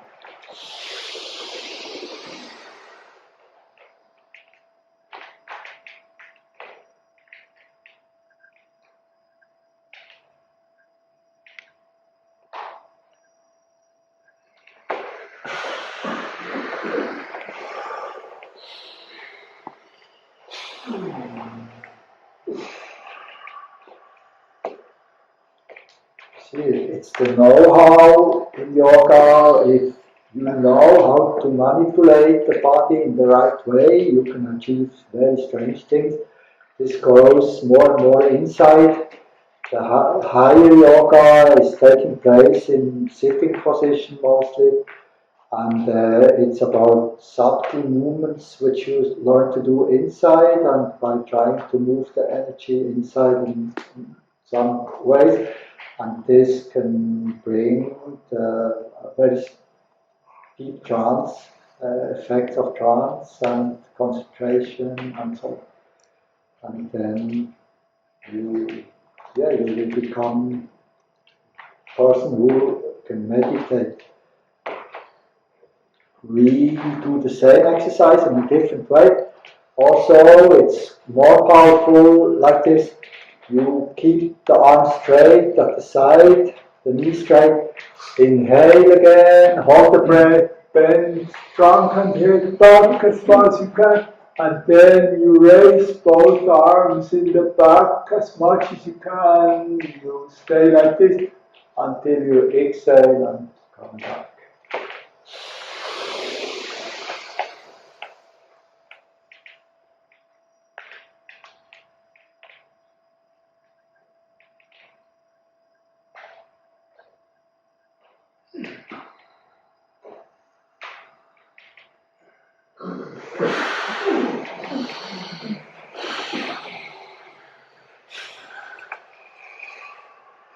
These two movements, the best for the heart and the chest in general, for women, if you want to get rid of fear of cancer of the breast or anything like this. People who have problems with the lungs, for instance, tuberculosis in the beginning stages, if you start to do this, it will disappear, I'm sure. And especially people who have problems with the heart, they can do this, of course, carefully, and the heart will become more strong again. We do it one more time.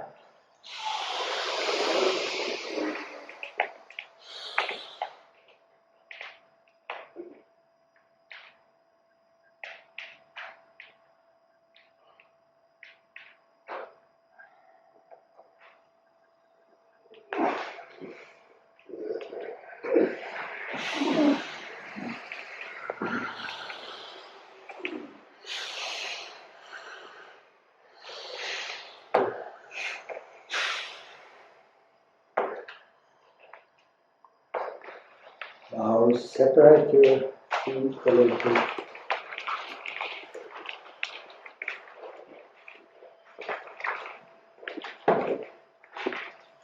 Again, keep your arms both straight at the side. We inhale very deeply, hold the breath, and pull both shoulders up as much as we can.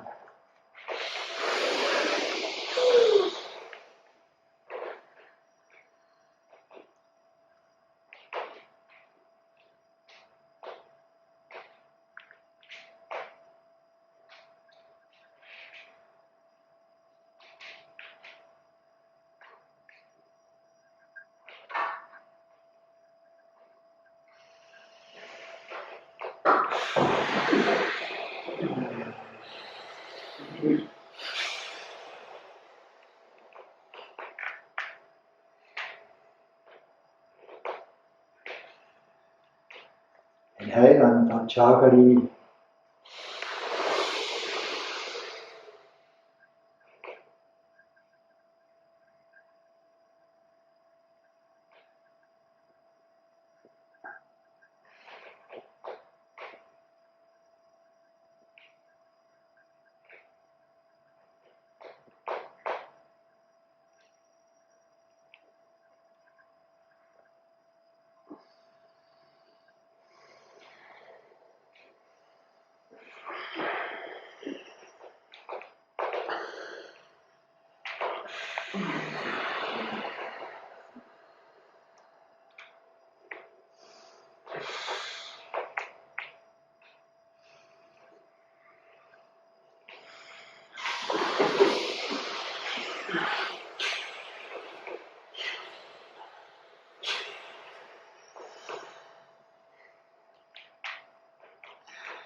Chai and Kachari.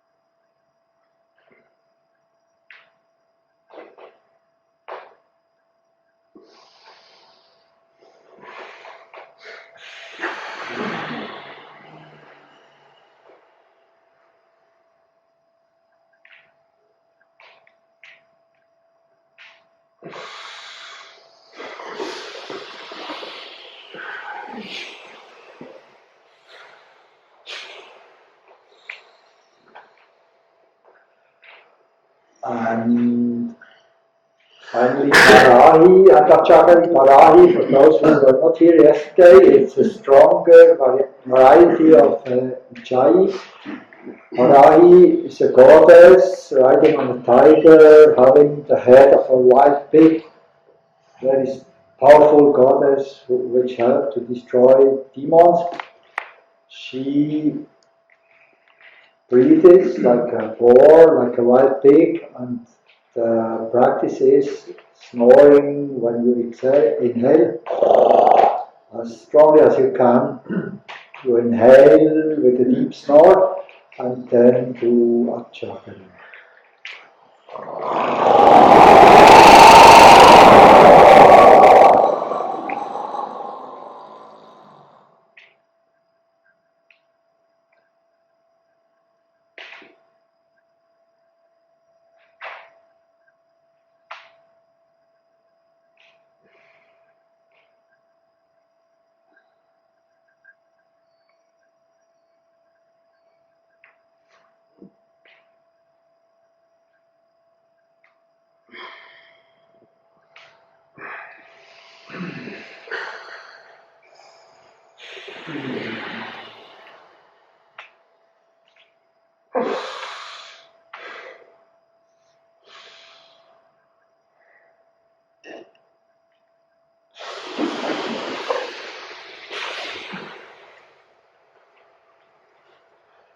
Try to relax your nose as much as possible, to really let it move when you inhale. We do it one more time. Again, we inhale from the nose. Yeah, that's very good. Yeah, I believe tigers and lions, they also make a sound, of course much stronger than we do, but it is not only produced from the mouth, it's produced from the nose as well, because they have a shorter passage and maybe larger passage of air. They can produce these growling sounds, like yeah, which sound, of course, in the chest very heavy. So you should produce a sound which frightens demons. It is said in the scriptures that this sound it is chasing demons away, even when they hear it. When I started to learn this, I had a dream. I still remember I was sitting on a cable car in the mountains. Yeah, I was sitting in one of these chairs, and behind me in the next chair there were two demons who wanted to catch me, and they came faster than me, even though they were tied to the same string. They came faster, and I was really scared. And then in the dream, looking back, I started to do this. Maybe I snore in the dream. I didn't know, of course. But then they were pushed back. Their car again stopped, and they became more and more distant to myself. It works many things which I learned, I started to use in dreams, like Kachari Mudra, which can be used against demons when they come and want to attack you. Do like this. In dreams, sometimes very difficult, you cannot straighten the fingers and yeah, it can be horrible. Of course, in the yogi dreams, there are many dangers. There can be dakinis. And so on. Dakini is a mostly female being, a celestial being. The dakinis, they live in a kingdom, it is called Kachara. And yogi who learns Kachari Mudra, it comes from this word Kachara. The yogi who learns Kachari, he starts to connect to such levels, to such places, and start to have contact with dakinis, and they mostly come in dreams. Some of them are good, but most of them want to take your life power away by appearing as a beautiful woman and wanting to make you have a wet dream and such things. So also these you can chase away by using any kind of mudras or tricks. We inhale one more time with and do one more Ajahn.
And before we continue with the shoulders, we do an asana which we already did yesterday. It's called Kandyanasana, the wagtail pose.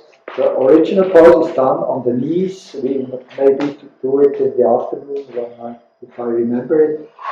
But the other one variation is done in standing position. It has the same effect. Very good effect on the legs, the hips, the spine, the shoulders, arms, and so on. You go down again as much as you can. The feet should be about shoulder width apart, straight on the ground. Then you sling both arms around the back of your knees as much as you can, and you try to hold the inside of the feet with the fingers. Then you push your bottom up, and finally you start to raise your head until you can look straight forward. Of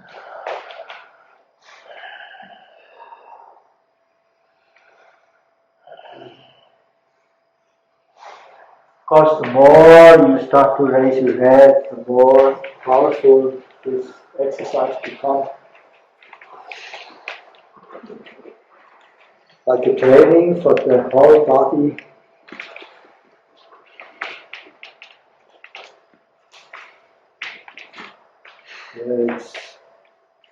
If you have knee problems, you can do it. It will strengthen the knees, it will become stronger, and so maybe pain will disappear. Pain in the body takes time to remove it. Yeah, the body becomes a very good teacher, of course, in yoga. The body even will start to show you that when you have mental problems, that the mind is creating the pain in the body and such things. And many pains which you have, it comes from the mind.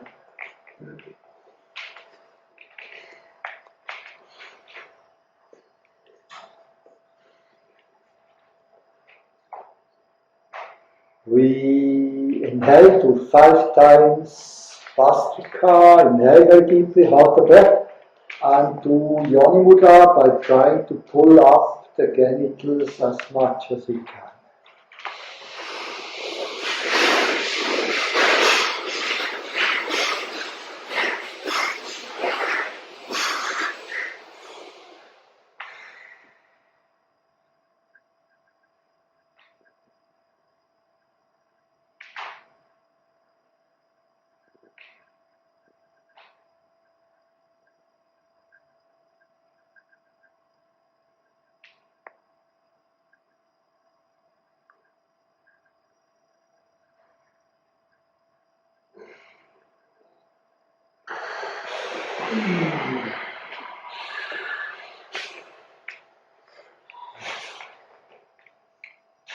Then Kachari again.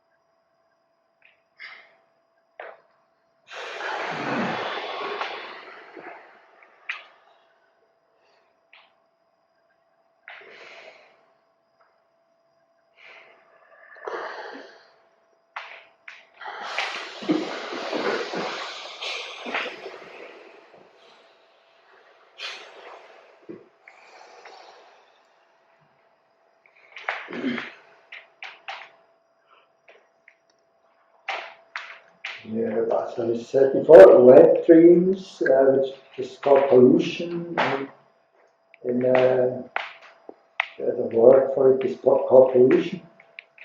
It means that you pollute the body somehow, so it's something negative.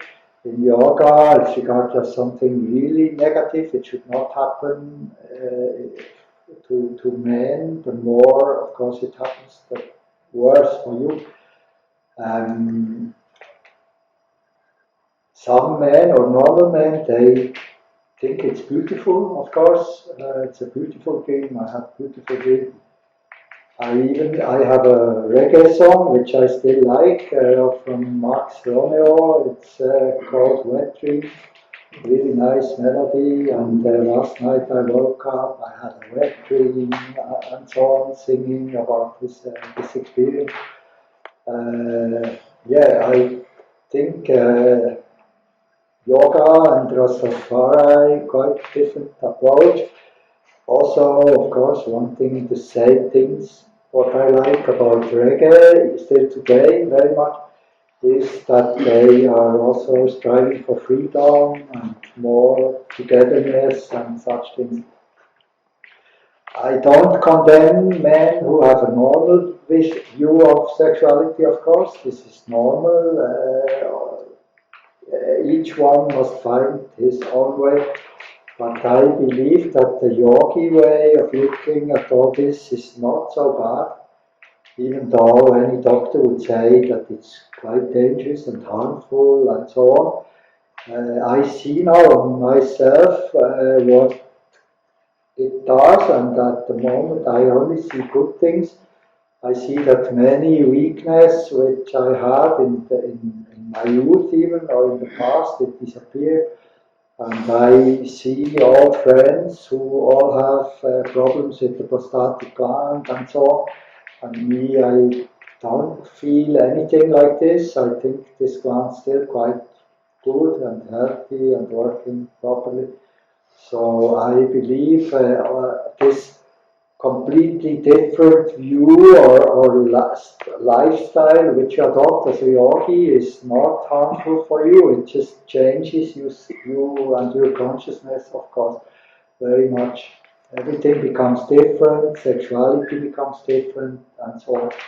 But in a very positive way, I think for me the sexuality in this years of yoga, it changed from a prostitute into a goddess somehow. In the beginning it was just something to enjoy and something which you wanted, of course, as much as possible. But then through yoga it became more something very precious. It was about energy, about union and so on, and I think this is good.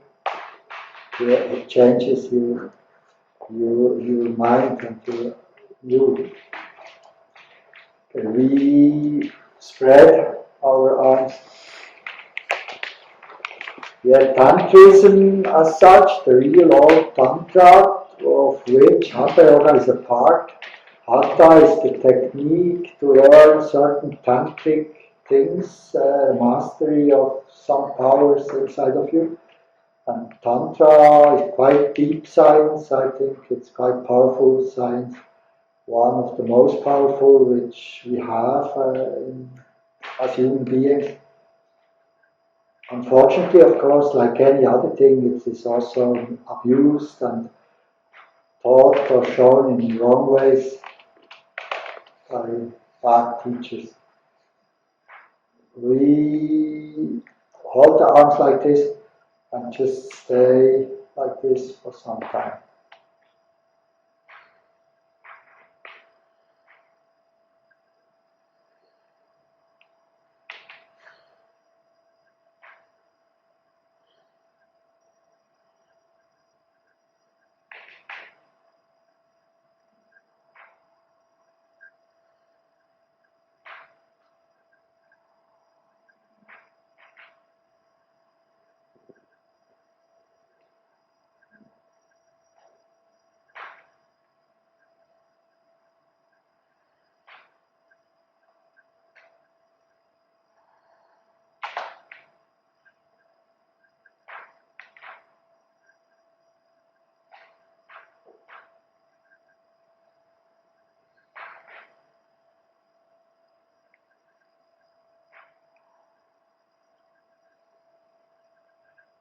Yeah, it's an exercise which you could use to make money by making it a competition. The first who puts his arm down must put 1 franc, the second 2 francs, the third 4 francs, and so on.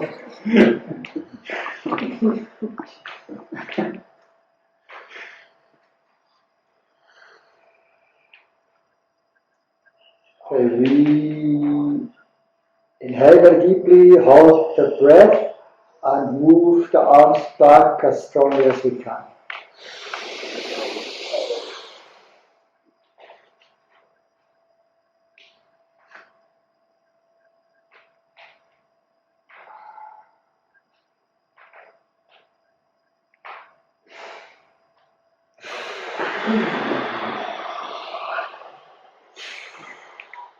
Of course, very good for the heart, the chest.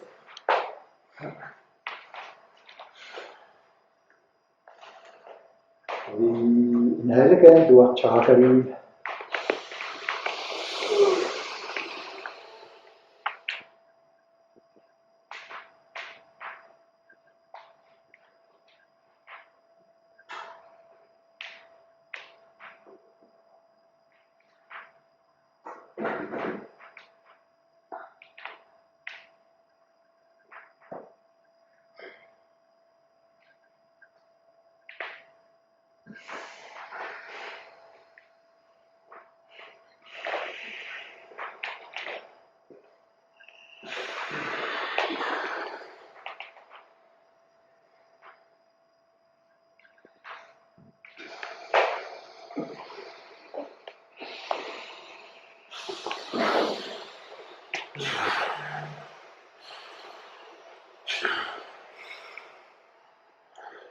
Stiffen your arms again.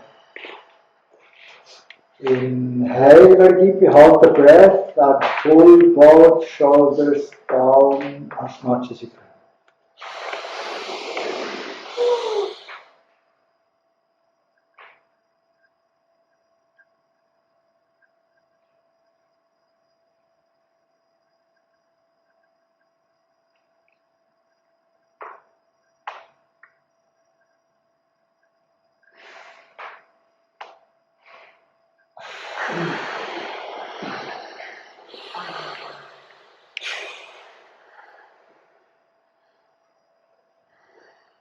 and Kachari.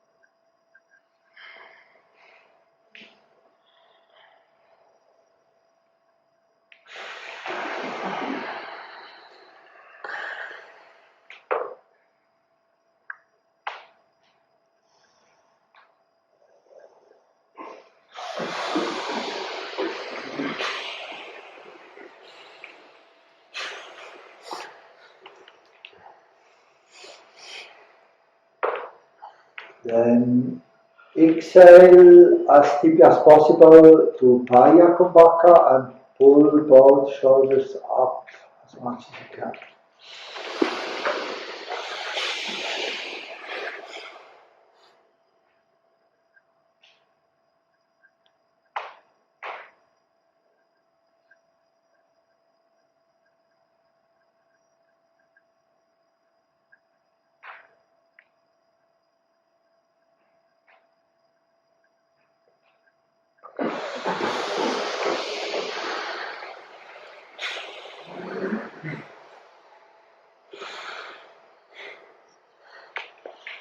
Kachari again.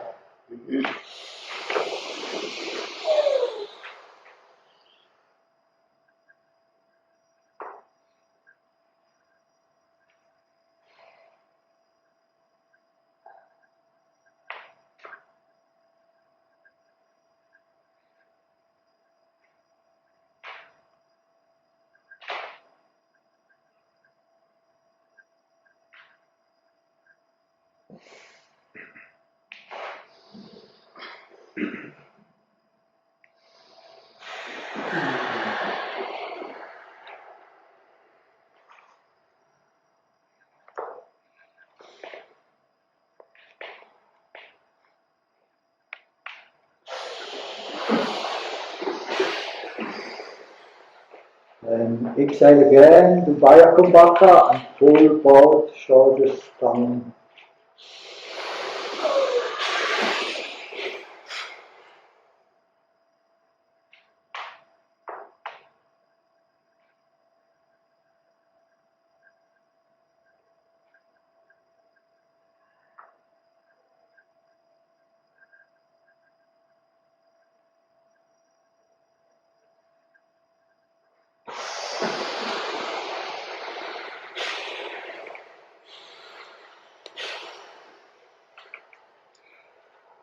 And Kachari again.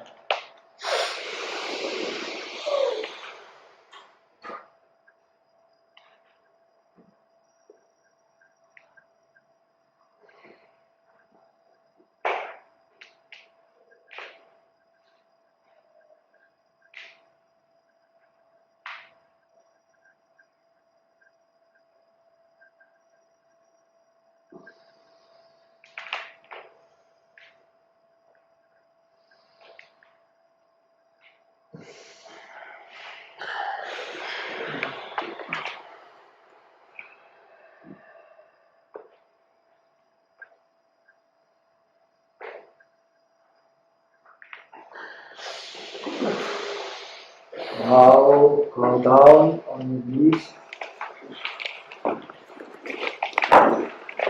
We do this pose, Gammenthaler, on the knees, the original pose. The knees should be separated. Then you move the right foot in the middle and cross the left foot over the right. The ankles of the feet are crossed. You spread your arms like a bird. The arms like the wings. The feet are the tail of this bird. You all know this bird. It's a small, black and white and grey and brown a little bit. Not very big and always walking around, wagging the tail. when it walks. The Wagtail in German, Bachstelz.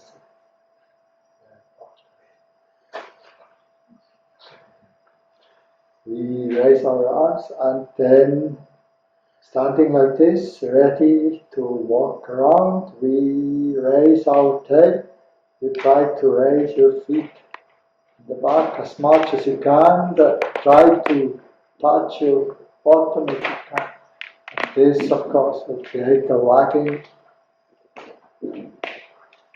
movement of arms and feet. This pose is very good for the spine because it creates a tension around the center of the spine and increases the strength of these muscles. The muscles become stronger.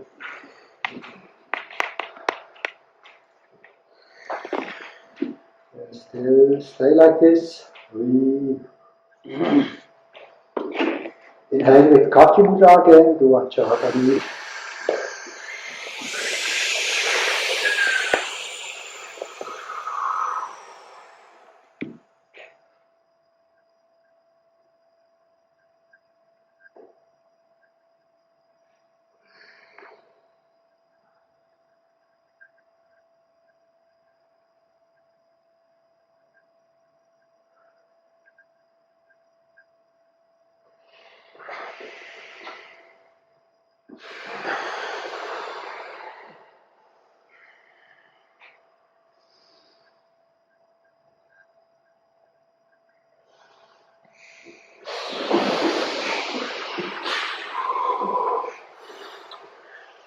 Now cross the left arm over the right and intertwine the arms nicely so that the fingers of the right hand touch the palm of the left hand.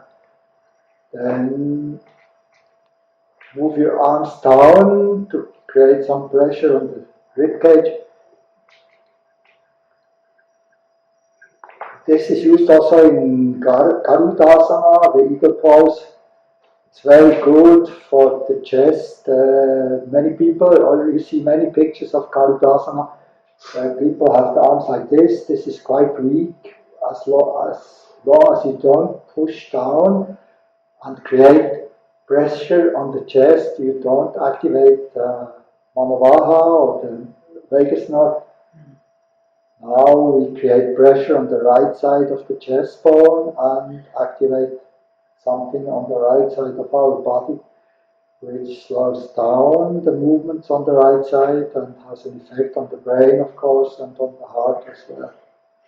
We inhale, hold the breath, and try to press the forearms down as much as we can.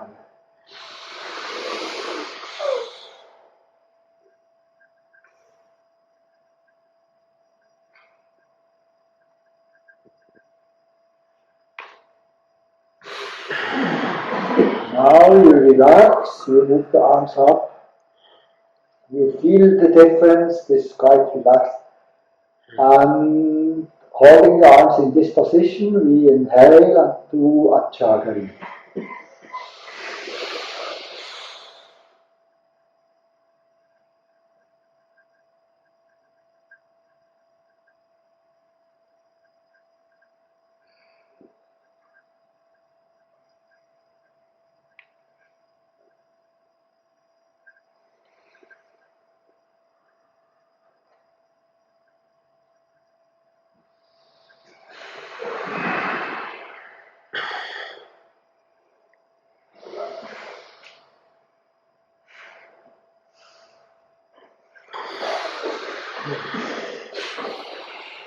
Now we bend forward down and try to place both arms on the ground. Sit down on your feet. Holding the arms firmly on the ground, we inhale again, hold the breath, and move our head up as much as we can.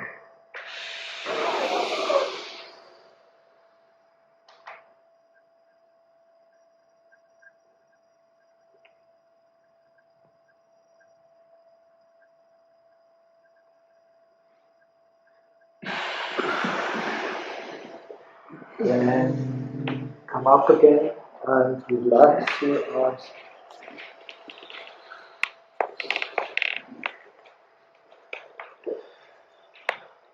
Inhale and Kachari.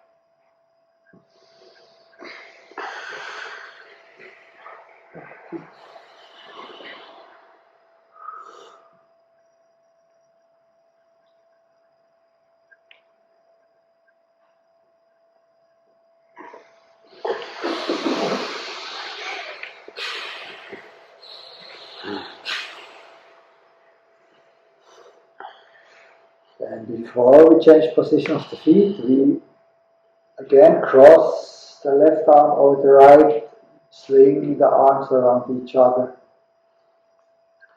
And now go to the left side first and try to place the elbow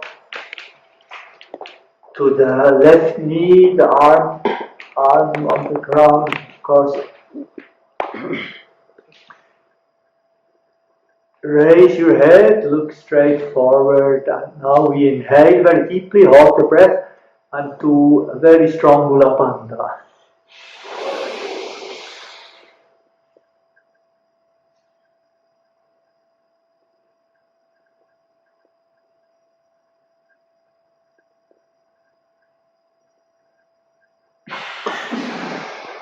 Then put your arms on the other side. Again, the elbow touching the knee, the head always up, and we inhale again to Mula Bandha.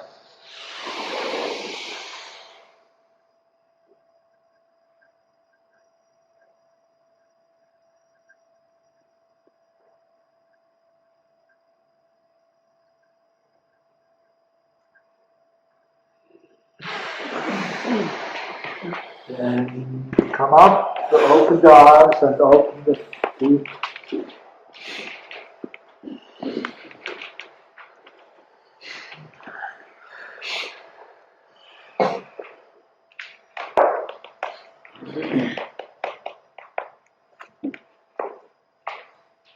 Yeah, you feel it's only about marmas, shoulders, elbows, whatever.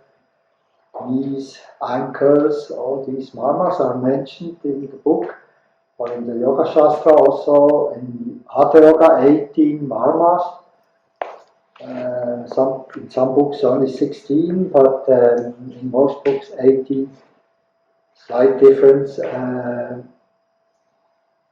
Yogis say that if you know these 18 marmas, and if you know 5 of the principal nadis, and if you can somehow work with this, with 18 marmas, with 5 nadis, you start to know everything about the body. You don't need to make Ayurvedic studies and learn about thousands of marmas and so on, because you find many other marmas by yourself, and you finally discover that the entire body is a marma. Somehow every cell, like a marma, if it's starting to come alive, it starts to produce power and energy. And so it's about the connection of these 18 marmas will awaken everything inside of the body. All you have to do is just practice breathing intake of oxygen, making it move, and the rest will come by itself. We inhale again, do a Kachari.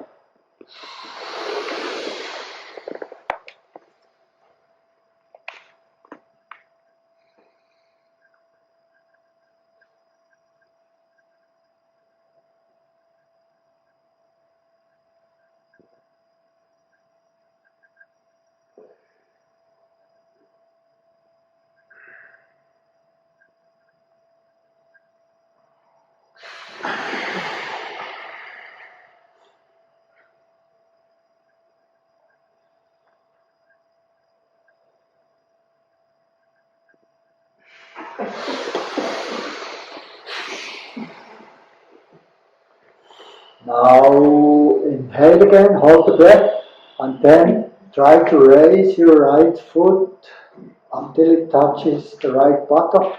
Hold it and then exhale and relax.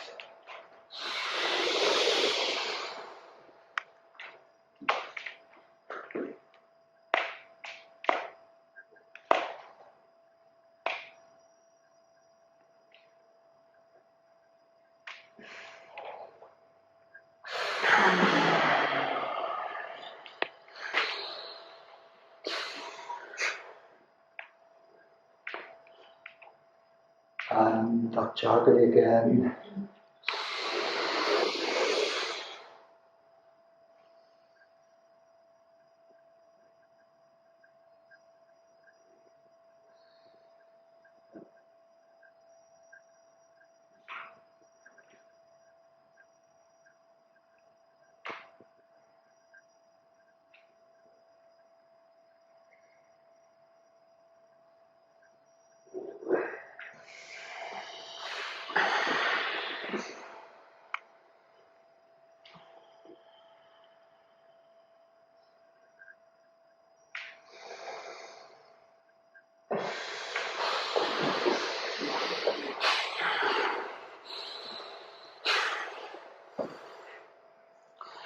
And inhale again and raise the left foot as high as possible.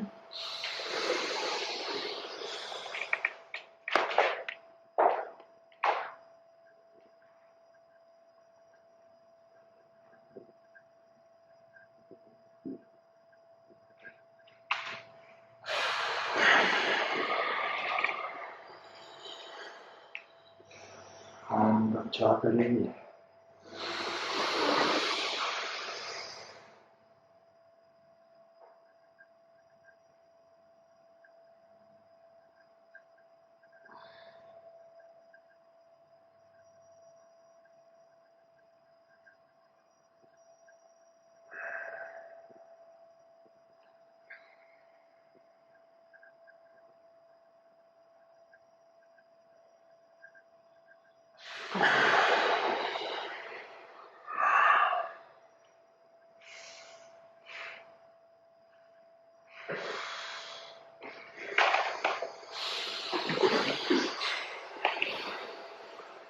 Before you do the other side of Kangamasana, put your knees together.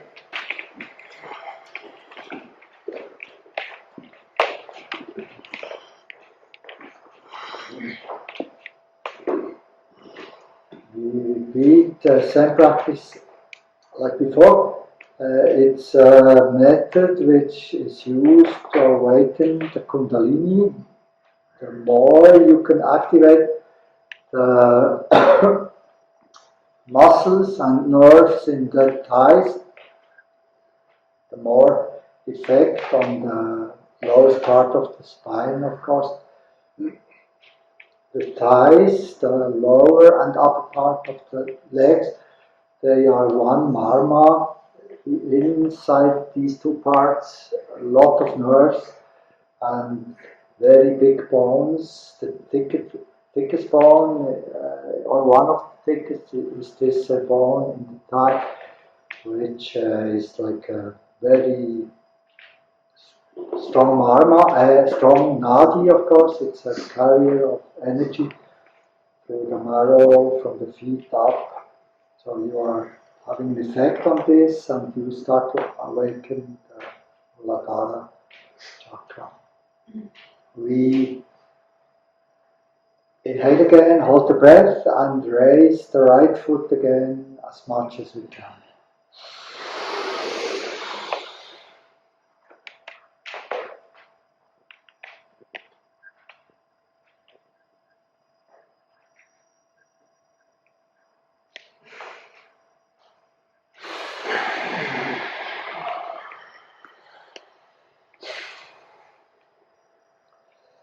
And then the left.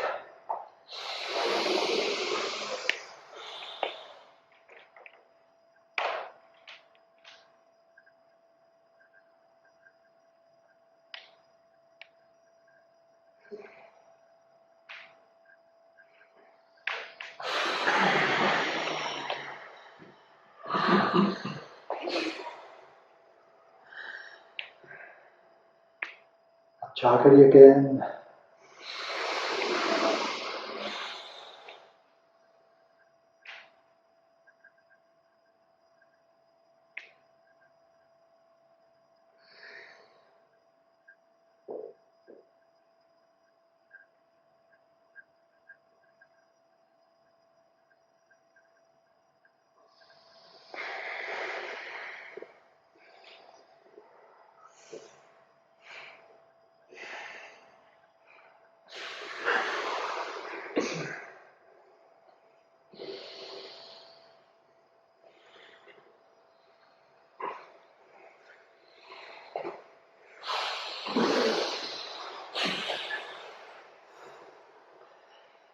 Of course, it's easier to swallow a pill or some kind of plant to create an effect on the nervous system, but I believe such practice, which you do by yourself, only using oxygen as a stimulant for the nerves, this creates a longer lasting and deeper effect, of course. If you reach a certain level of yoga, these feelings, they will never disappear anymore. The body will try to keep them, and of course the mind will want more of this because it's equally good for the mind, and so you will want to do it again and again and again. We first sit down on the feet, bend forward and put both arms together at the elbows touching the knees, the hands flat on the ground. Pose is called Shashasana the Rabbit pose. It's said to create calm mind, fickleness of the mind and restlessness will disappear. Rabbits, they have a very high heart rate and very fast breathing. They also don't live very long. Yeah, they fuck a lot, destroy their life power by fast breathing and fast heartbeat, of course, and then by too much fucking around. So they are good example that maybe it's good to slow down the movements in the body. Rabbits also very fearful. They are animals which are constantly afraid of something. With their ears, they constantly try to sense danger or something. This pose has an opposite effect. It will make you calm like a lion. We look straight forward. And now inhale very deep, hold the breath and do very strong Mula Bandha.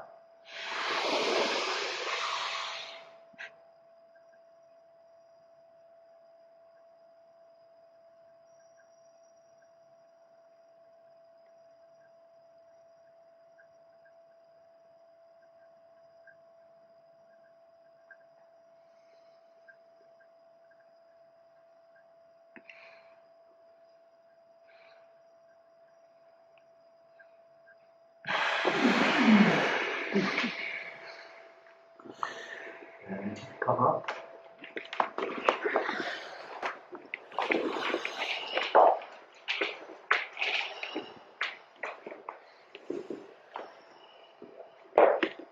I think in my book some lifespans of certain animals are mentioned, or the breath rate, heart rate which they have. I think one of the animals with the highest, absolute highest rate of breathing is the colibri. He's so fast that you can almost not see anymore that he's breathing. And I believe colibris also, they don't get very old. I don't know. But it's a fact that the slower the breath and the heart of an animal, the longer its lifespan. Best example, the turtle. Turtles, they can get older than 100, 200 years even. In Nigeria, there was a turtle in the place where I lived. It was a very giant turtle, very old turtle. You could see it. It lived under an old car. The car was a complete wreck, a rusty wreck of a car.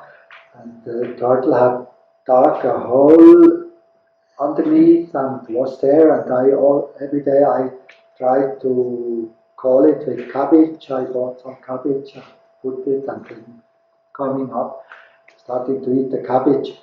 The people said that this turtle was more than 160 years old. If it's true, I don't know, but I believe it. A turtle can easily get 100, 200 years, maybe even more.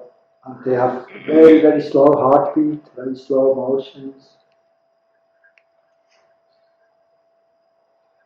This is what we want, I think. We want to reduce stress at this speed of life. It's sometimes unbearable, everything's so fast. And we should always be in motion, doing things and running around. Then they promise you that the computer will make everything easier, you will have more free time, but you don't have any free time because the computer is taking you and you are always on the computer. And such things, it's a horror, what we are in a nightmare. And calming down, even to the extent of a turtle, would be nice. Walking around like this and just look at things and just enjoy. We inhale again to Kachari.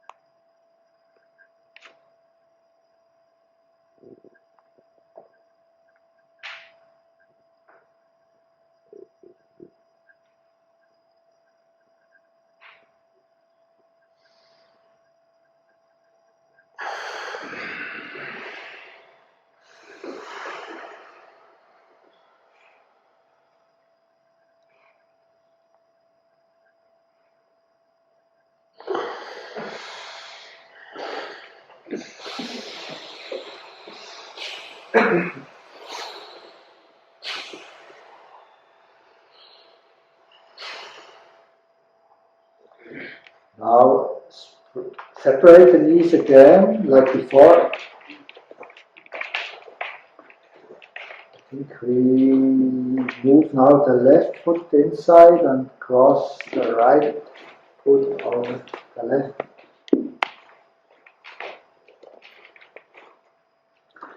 And first, again, spread our arms. We do Kanganasana first.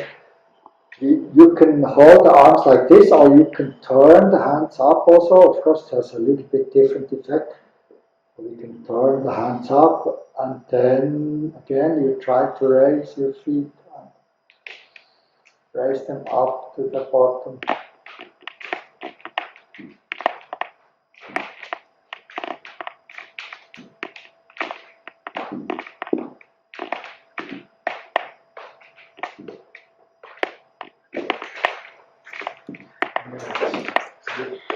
It's a matter of creating like some kind of tension in the spine, and then the balance will become easier.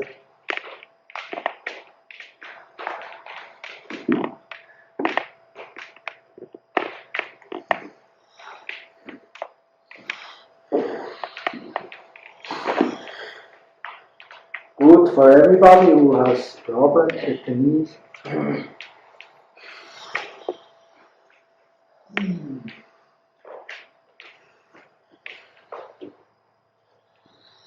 Of course, if you have very sensitive knees, it's allowed to put the blanket on the ground. You should never do it on very hard ground. Also, not too soft.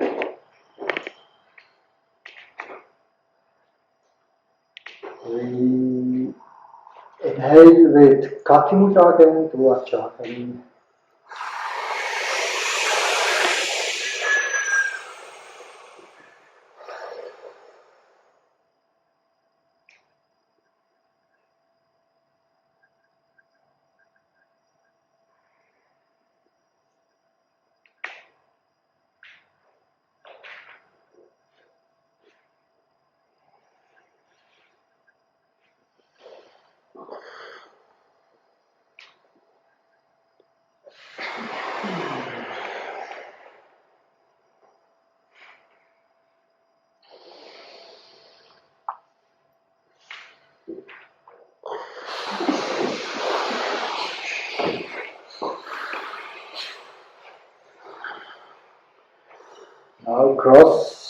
right arm over the left and intertwine the arms again. Left hand touching the palm of the right, and again we try to keep the arms straight, the forearms straight. Inhale as deep as possible and then try to press both arms down as much as you can.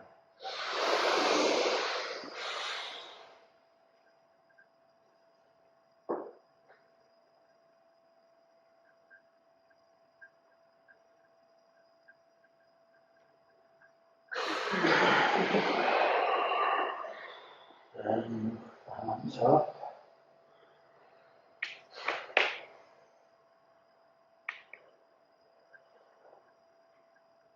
Kachari again.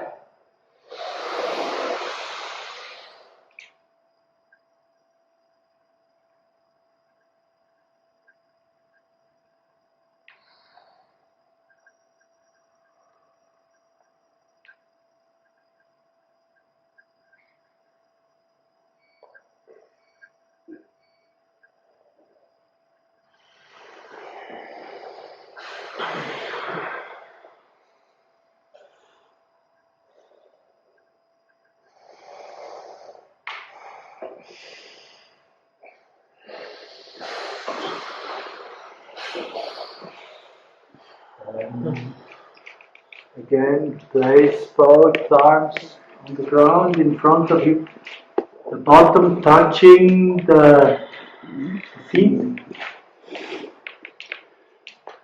And in this pose, inhale again very deeply, hold the breath, and try to push your head up as much as you can.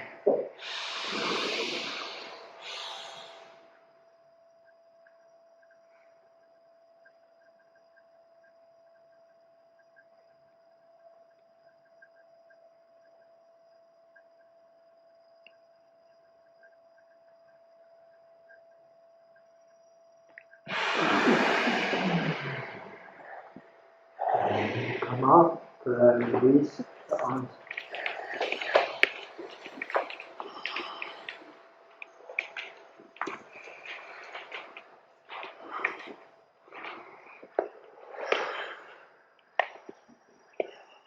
Inhale, Kachari.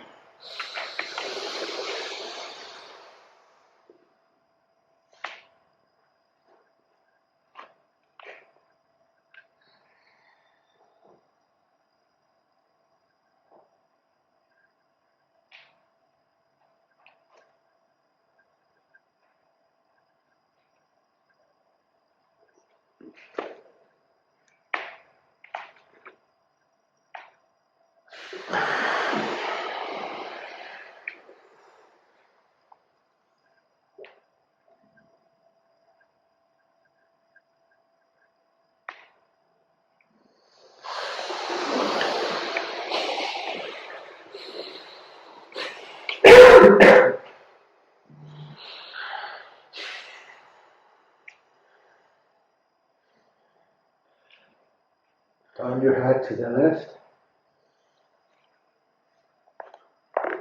And Kachari again.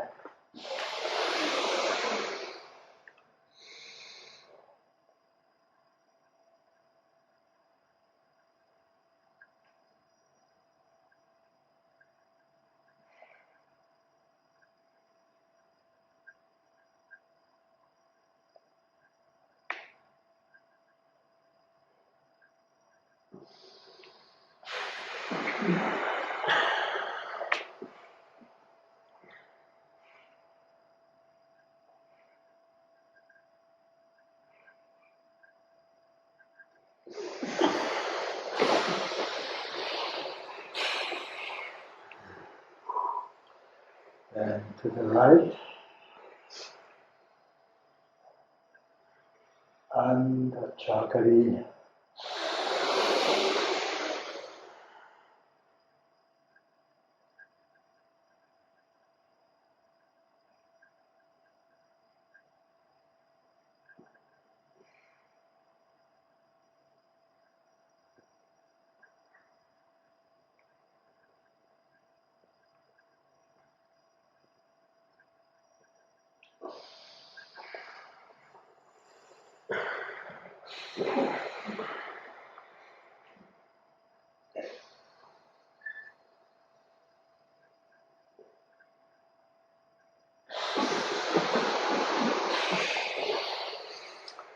And put your knees together, sit down on the feet, and we do one more Shashasana, rabbit pose. This time the hands turned up. Of course, always try to lower the chest as much as you can. Then raise your head, look straight forward.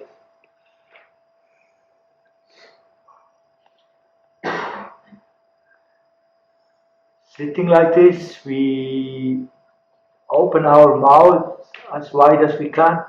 We push the tongue out as far as we can. This is called Kachari Mudra, the seal of the king Cobra.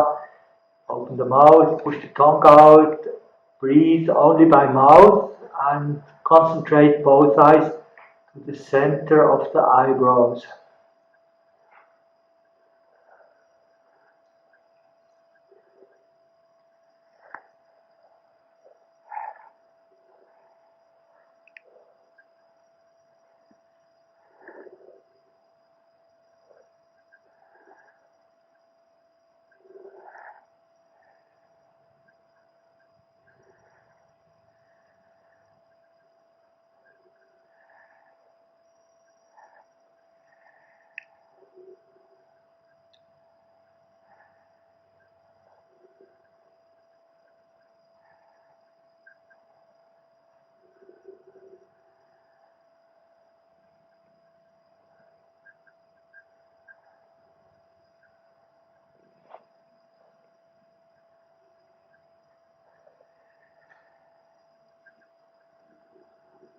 And then relax and come up.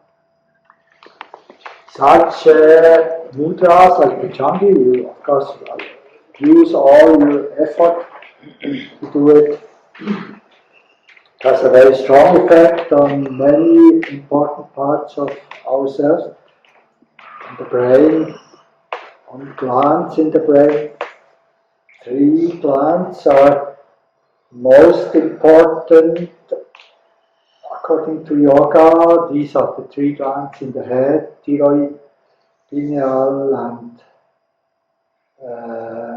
pituitary gland.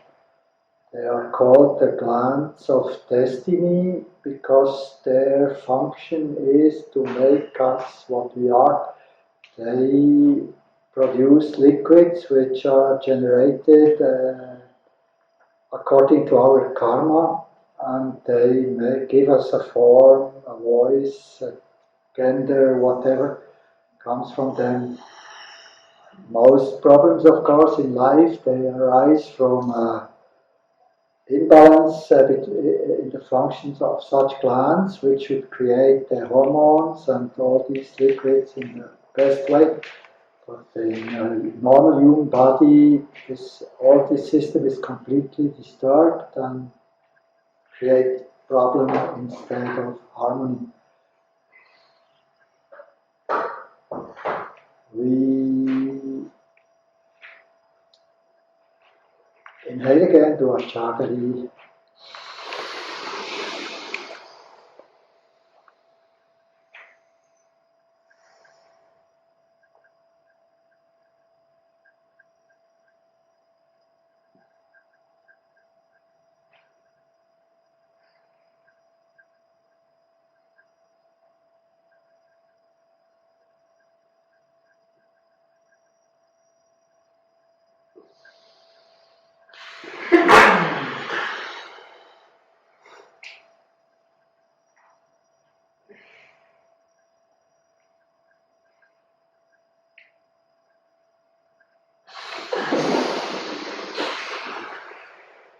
Put your hands to the chest bone. Yes, soon will be the break, very soon. And again, like yesterday, there is tea, some snacks. I think everything which is standing there is free, even the orange juice and the waters or whatever, except the alcohol.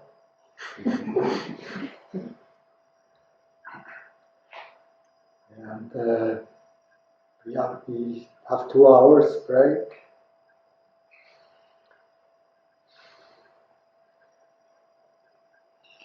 Hold the hands like this, and now bend forward, down, and touch the ground 3 times with your forehead.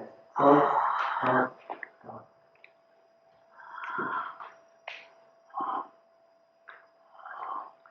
And then you come up again.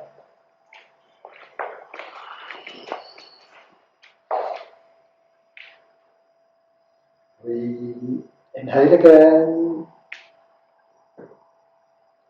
Do 8 times Vastrika and Kachari with the Shashasana.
Shiva Prachodaya.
Namo